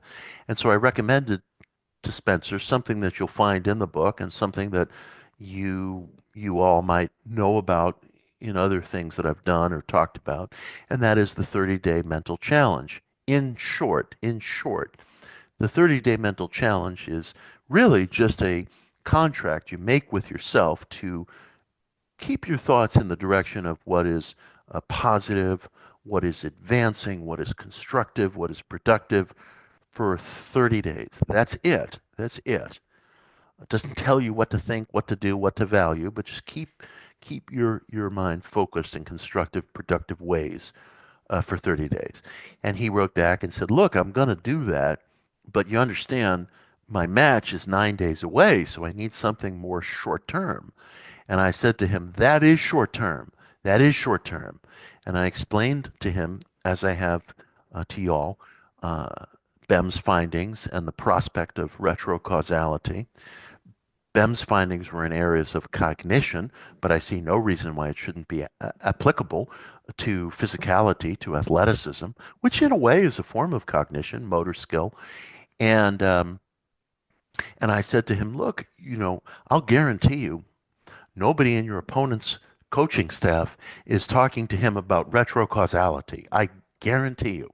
You do this 30-day exercise and you keep doing it after that match ends. You've asked me for something that will help you stay on your mental game. Okay, this is your mental game. You keep doing that after that match is over.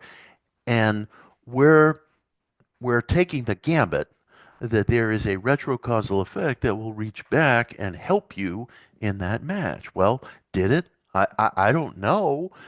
He won the match. He came out. He looked great. He was very relaxed. I mean, totally at ease. Um, I don't know why. He came in the ring. He was wearing like this Hawaiian lei, and he looked very relaxed and chill. He was very respectful to his opponent, but he dominated the fight from the very beginning. Now, dig this. Um, Most of the time at mixed martial arts matches or boxing or whatever, kickboxing, the fighter gets to choose his or her own entry music, and very often that music will be some ear-bleeding heavy metal or drill rap or something like that. He came out to the song "Heaven Is a Place on Earth," and one of the announcers at ringside, you can find this on YouTube. One of the announcers at ringside said, "The fact that he's coming out to Belinda Carlisle makes me so happy." And I've always loved that song. I was gonna, I've, anyway, I have some history with that song. But the fact is, days later, without my ever having written about it, talked about it, told anyone about it, nothing, zero, nada, I get two audio voicemails over my DMs on Instagram from someone I had never met before, but had a crush on since I've been 17, Belinda Carlisle. And she says, "I just want you to know I'm a fan. I really enjoyed your book, Daydream Believer. I'm reading on certain places. I dig your work, and blah, blah, blah, blah." Like, I'm about to get hysterical with joy here because, I mean, this has been, my star crush since I've been 17 years old, Jones Beach Theater. Um, and, um, and I had never told anybody. I didn't say anything to anybody. So it was a weird choice and a lovely choice that Spencer made coming out to Heaven is a Place on Earth And the announcer noticed it. He said something, and then I hear from Belinda like days later on my voicemail, and it was freaky. I can't tell you that any of this wouldn't happen anyway. I can't tell you that, oh, I'm quite sure of the cause and effect. I'm not. But it was weird and wonderful and worthy of experiment, worthy of experiment. So if there's something you want in life, whatever it is, and whether or not you've gotten a yes, a no, or no answer whatsoever, keep going after the fact, keep going after the fact. Gurdjieff used the term unflinching perseverance, unflinching perseverance. And we all think like, sure, persistence is a virtue if what you're persisting towards is positive and reasonable, sure. But there is a magical, perhaps unseen, extra linear, extra physical quality to all this, interdimensional quality. Something reaches backwards.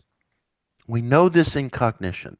The question is, what about in physicality? What about in life opportunities? What about in myriad other areas? I ask you to do this exercise not only because I think it is effective, and I dedicate a full chapter to it in the book, and I think it's the best thing I've ever written on this particular topic, but because of one point on which I'm going to end.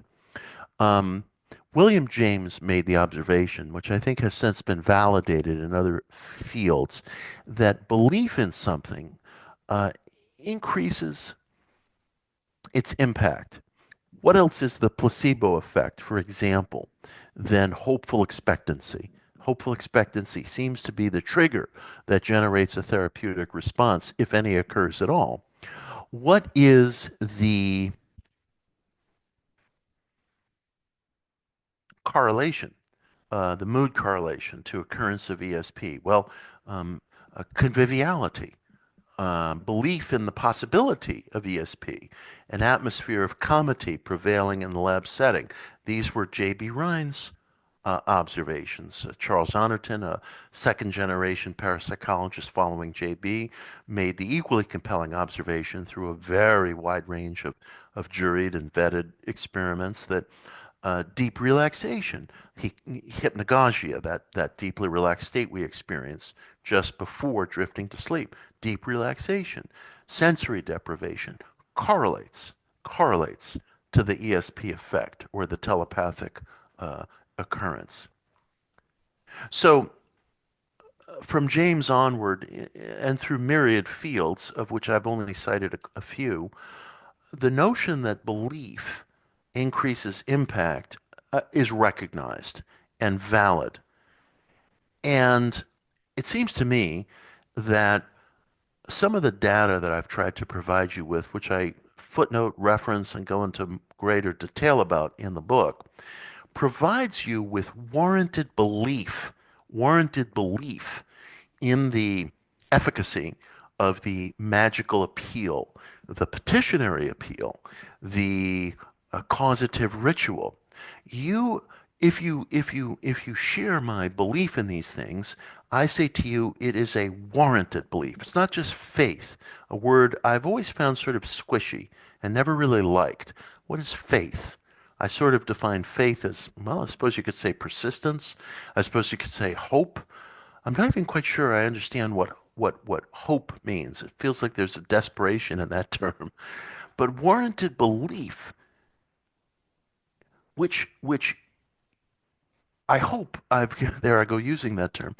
Warranted. I have to speak in generalities, or communication becomes very difficult. I should say that.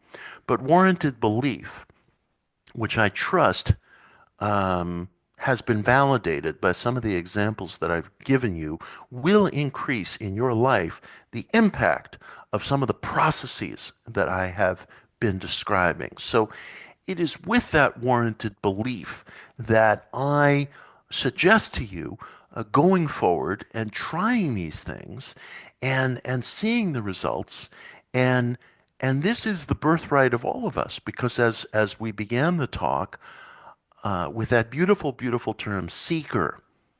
We are all seekers.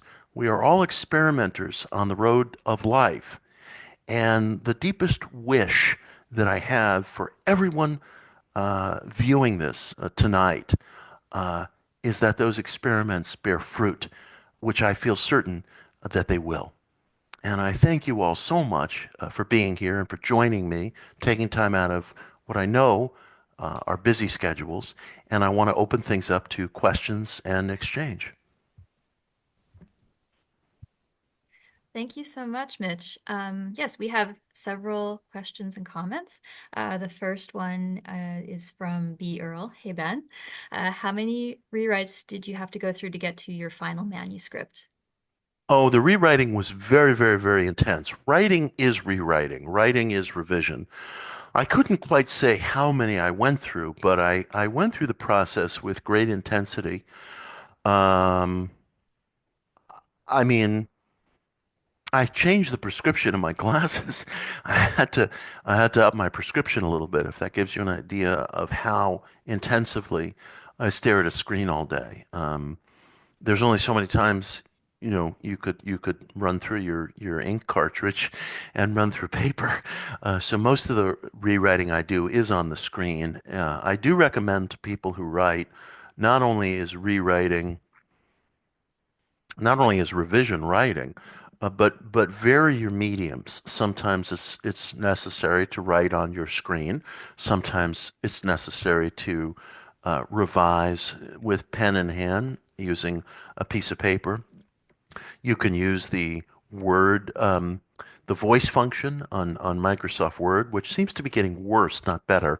I'm not entirely sure why. The voices they have all sound mechanical and awful. Um, but it is helpful sometimes to hear rather than just to keep going back to the page.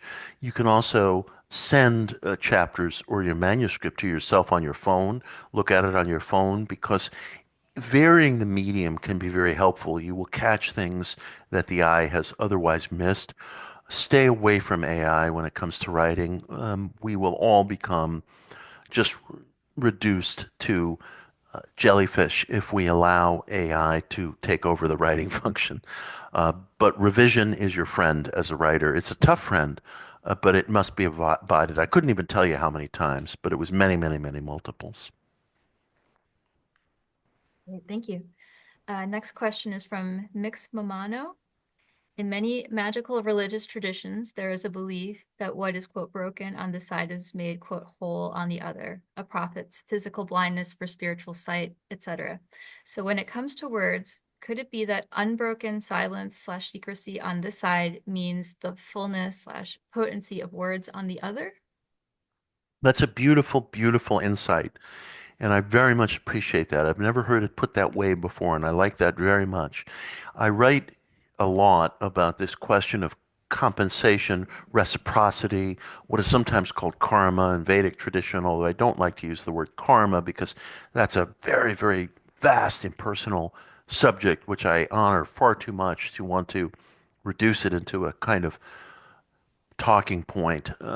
We in the West need our own insights. And I am very convinced of this question of payment, of reciprocity, of compensation. I was saying earlier that conscious suffering is a sort of payment for one's existence. That's a term that was used by Gurdjieff. I do believe life is compensatory in some ways, even though we witness cruelties and tragedies all the time that appear not to be. And that may be part of the mix as well. Again, I cannot hasten often enough to talk about the multiplicity of laws that we live under and the way that these laws affect one another. But I think what you've hit upon is very, very, very, very valuable. Um, People sometimes get frightened of asking for something in the magical act that they want. Uh, they think of the hallowed expression, which is rooted in Goethe, careful what you wish for, you just might get it. It's a worthy warning, but I think sometimes we get overly fearful of asking for things, and I occasionally will remind people there is payment for everything. There is payment for everything, as you're alluding in your wonderful observation. But sometimes that payment is made in advance. Sometimes you've already made that payment. So the blind prophet, for example, who may have some sort of precognitive vision or some sort of foresightful power. Uh, Maybe on the other side that compensates for the blindness on this side, and we never see it. Maybe even the prophet, him or herself, doesn't see it or realize it, but maybe that's real. It does seem to me that payment is necessary, but that shouldn't frighten us. It's just part of life. And sometimes that payment comes beforehand, which I think is what the commenter is describing. Very beautiful observation. Thank you. Next question is from Robert Boliter, asking, the moment of sexual climax and setting intention will override ingrained belief systems / barriers? Oh, I believe that's very possible. I have never used that moment to override uh, barriers or ingrained belief systems so much as I have used that moment to posit uh, attainment, outcome in things that I cherish, that are very important to me. But I think what you're saying, it stands to reason that we're really both um, proposing the same thing. I think that self-reconditioning can occur with climax, as self-reconditioning can occur during the state of hypnagogia, that exquisitely relaxed state that occurs just before we drift to sleep at night, and that reoccurs with some differences just as we come to in the morning. Brain scientists, neurologists have been neuroscientists have been studying the state of hypnagogia, not enough, and with great confusion. And the confusion is it's neither a sleep state nor it's a waking state. The individual during hypnagogia can experience hallucinations, oral, visual, bodily paralysis. It has all the hallmarks of sleep. And yet, cognition is present, so you can direct your thoughts. And I think that that's prime times for self reconditioning. It was proven to be prime time for telepathy by Charles Honorton, whose experiments I read about in Daydream Believer, Modern Occultism, to some extent too in Practical Magick. But yes, I would give a big affirmation and thumbs up to that proposition.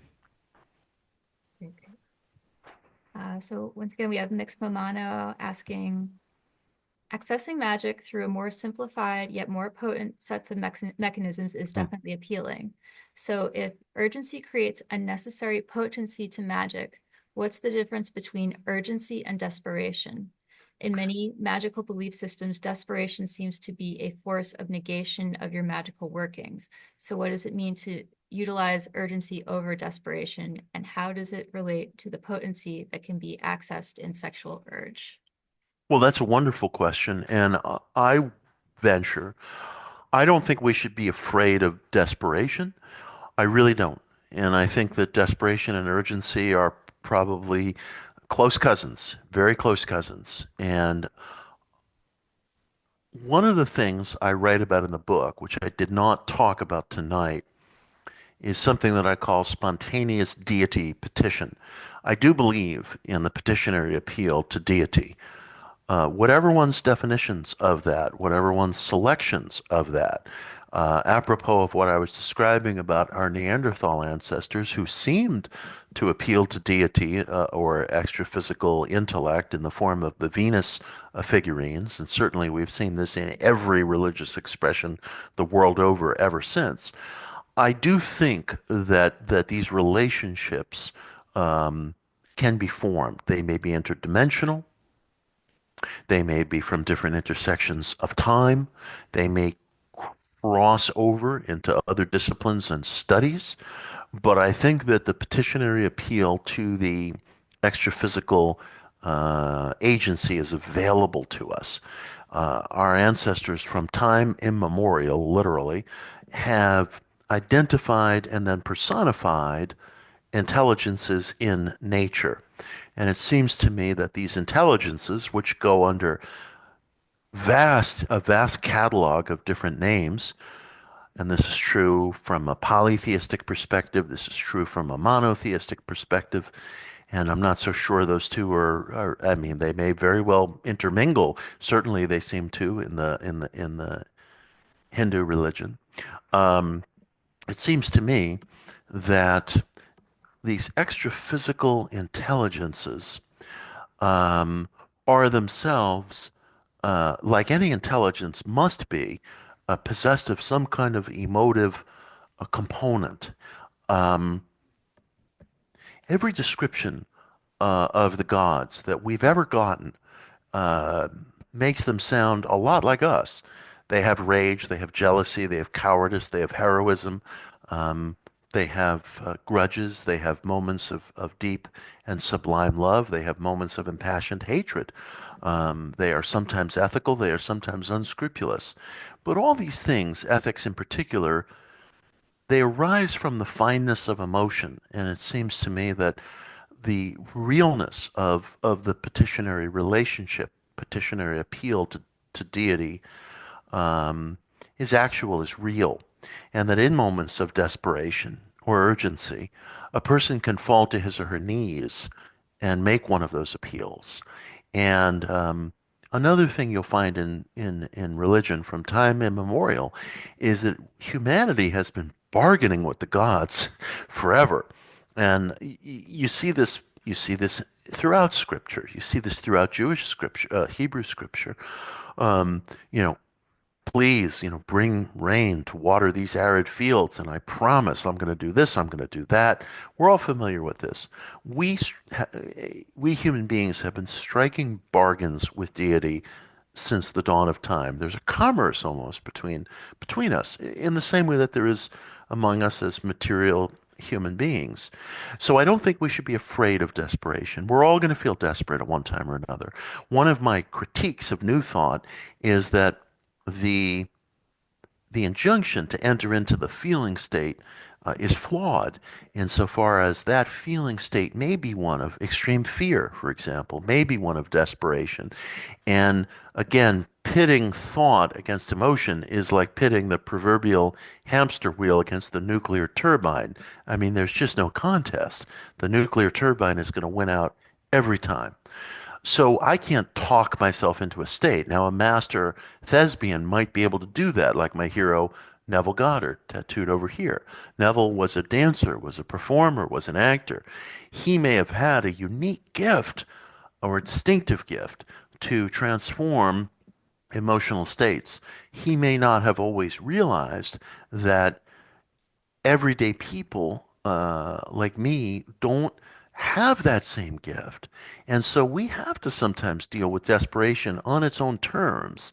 And I think we mustn't be afraid of that. I don't think Mother Nature played a cruel trick on us where magic abandons us at the moment of deepest need. And I think that that's why the petitionary appeal is so important. Great, great. Thank you. Next, we have lovely comment from Whitney Dane. As always, deep gratitude to Mitch for showing such rare candor and authenticity, even in moments of personal vulnerability. There's something Thank you. profoundly refreshing about encountering someone whose word and character you can genuinely trust. A rare fortune indeed. Thank you, Appreciate Whitney. that enormously. Thank you. Thank you. And next we have two questions from Adrienne that are both about technology. Perhaps they could be taken together. Mhm. Do you think the use of technology amplifies or minimizes the potential effect of practical magic? And couldn't the use of algorithms be considered a form of dark magic as it seeks to control others without their knowledge or consent? Wonderful questions and observations, and I speak, I would say yes in the plainest terms to both of those propositions.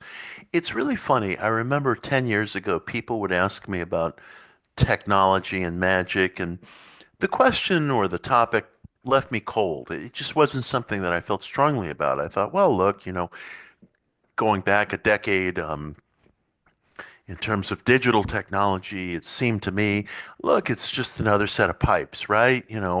Humanity used to read books or used to use song or dance or oral tradition, and now we use the internet. Big deal, just another set of pipes.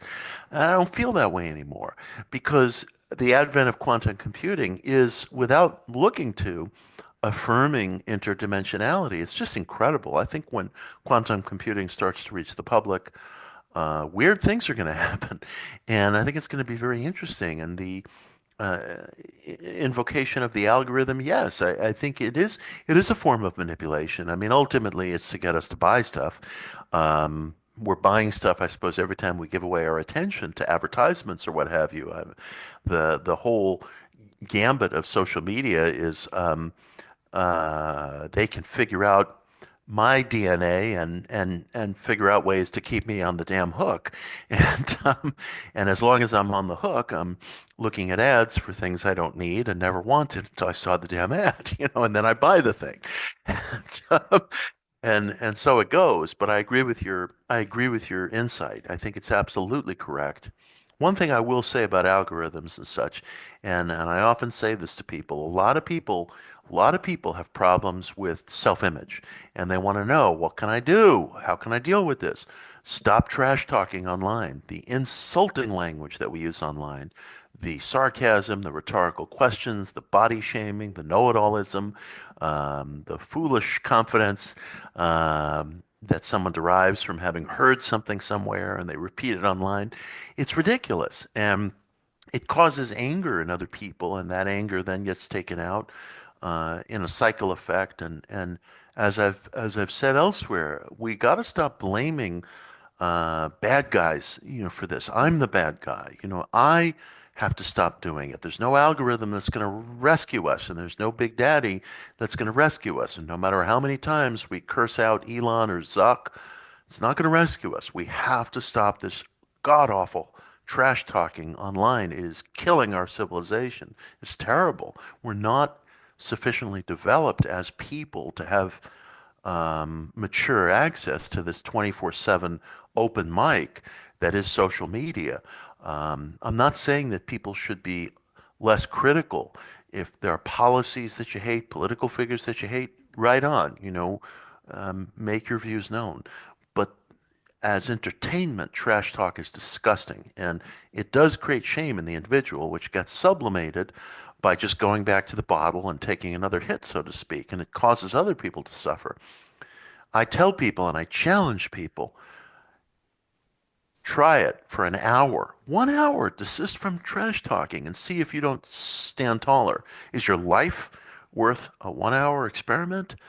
Um, but I really appreciate your your observation because I feel a lot more strongly today about the link between spirituality and technology than I did 10 years ago. Great, thank you. Next, we have a question from Linda. Does Mitch have any comment on the telepathy tapes by Diane Hennessy Powell? Thank you, and I have been asked that quite a bit. My listening time is so limited. I've listened to one or two episodes, and I have to get back to it, and I just can't comment until I've heard the whole thing. But I'm always glad to see a parapsychological topic attract public attention. For those of you who are interested, I have a podcast on ESP research called Extraordinary Evidence. ESP is real. It's free. It's on Apple. It's on Spotify, etc. It's 6 episodes, actually seven, because the last episode is a two-parter, and I go through the historical evidence for ESP, but also the pathos of the men and women who gathered this evidence, whose careers usually caused calumny to rain down on them. And there's a lot of human drama in that story. Anyway, I'm proud of it, and I hope some of you guys will listen to it. And bravo to the telepathy tapes for bringing parapsychology as a subject back to the public for. I will comment on it when I've had a chance to listen to the whole thing. Great, great.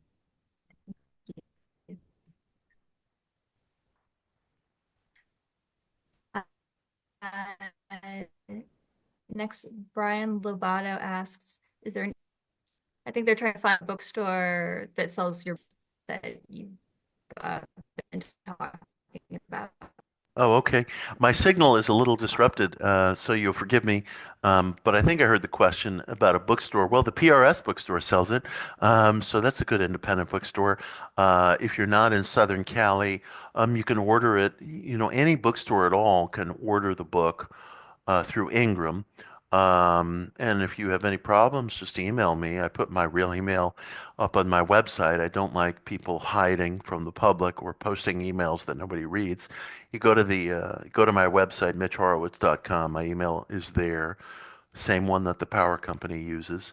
So if you don't feel like buying the book from a struggling little startup like Amazon, you can buy it at just about any chain or indie store, or they can order it for you through Ingram. And of course, you can buy it through PRS. And again, if for whatever strange reason none of that works, just email me and we'll figure it out.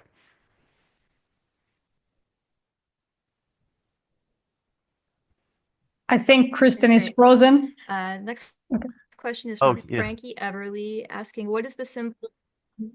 Oh, am I back? Yeah. Well, I can hear your voice. Hello. Your image is frozen, and I hear Sarah loud and clear. Well, Frankie was asking what symbol on the back of the bird on the cover of Practical Magick. Oh, yeah, the symbol. That is an adapted symbol from a group called the Hermetic Brotherhood of Luxor. I have a tattoo of it over here, if you can see that. Um, Actually, that symbol that's on the cover of the book is pretty accurate. Pretty accurate to the original late 19th century symbol. Mine is a little more adapted only because the tattoo artist couldn't fit in just everything.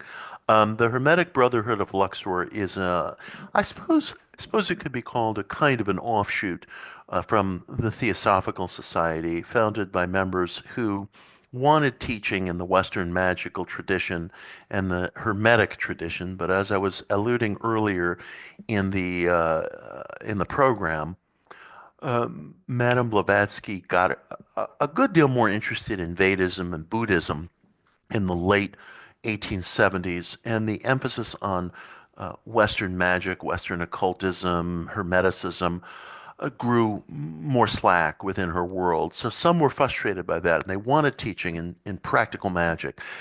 So the Hermetic Brotherhood of Luxor, which is a very mysterious group, for a long time, not even their name was known. They went by the initials HB of L, and they were just known for years and years as HB of L. And then later it was discovered that that stood for Hermetic Brotherhood of Luxor. But I feel a sense of affection and commonality with that group as seekers who wanted teaching in practical magic in an age where Madame Blavatsky's interests were shifting somewhat. And so, as tribute, I asked the publisher who complied to use that symbol on the cover. I probably should have said something about that in the book, and I didn't. That's why there are anniversary editions. Now, again, I see Kristen is frozen. Um, so maybe Sarah can speak, or Yeah, I think there are just like a couple of comments. Ben said, "Thank you again so much for this wonderful talk. I have to make my exit and take my doggy for a walk. Have a lovely evening, and as always, a huge thank you to PRS for these fantastic online workshops and thank lectures." you. Thank you. Thank you so much. Then Robert says, "Mitch, thank you for it. Thank you, very an interesting and thought-provoking session. I learned some new ways of thinking and approaching reality." Thank you. Then Sandra, "Thank you very much for this very illuminating talk, Mitch. I deeply appreciate your books and your work. It is so very helpful to me. Thank you also, PRS, for supporting this excellent workshop. I also need to depart for the evening. Thank you again." So, Thank you. yeah. Much appreciated. If anybody had a question that we didn't get to tonight, as I said, you can email me and I will get back to you. I ask only that you abide brevity because there's only so many emails that I can get through. But I'm always very happy to hear from readers with questions. So feel free to reach out to me if there's something that I didn't answer. And again, I'm very grateful to PRS, to Kristen and Sarah, and to all of you for participating. I know your schedules are very crowded, and that you would take the time out for an event like this is very meaningful to me. So thanks to all of you. Thank you, Mitch. Thank you so much for being here today and taking the time to share your wisdom with us and talk about the new book. We really appreciate it. Pleasure, pleasure. I'll see you all again soon. All right, see you. Thank you. Okay. Thank you, Good night. everybody. Good Thank night. you. Good night.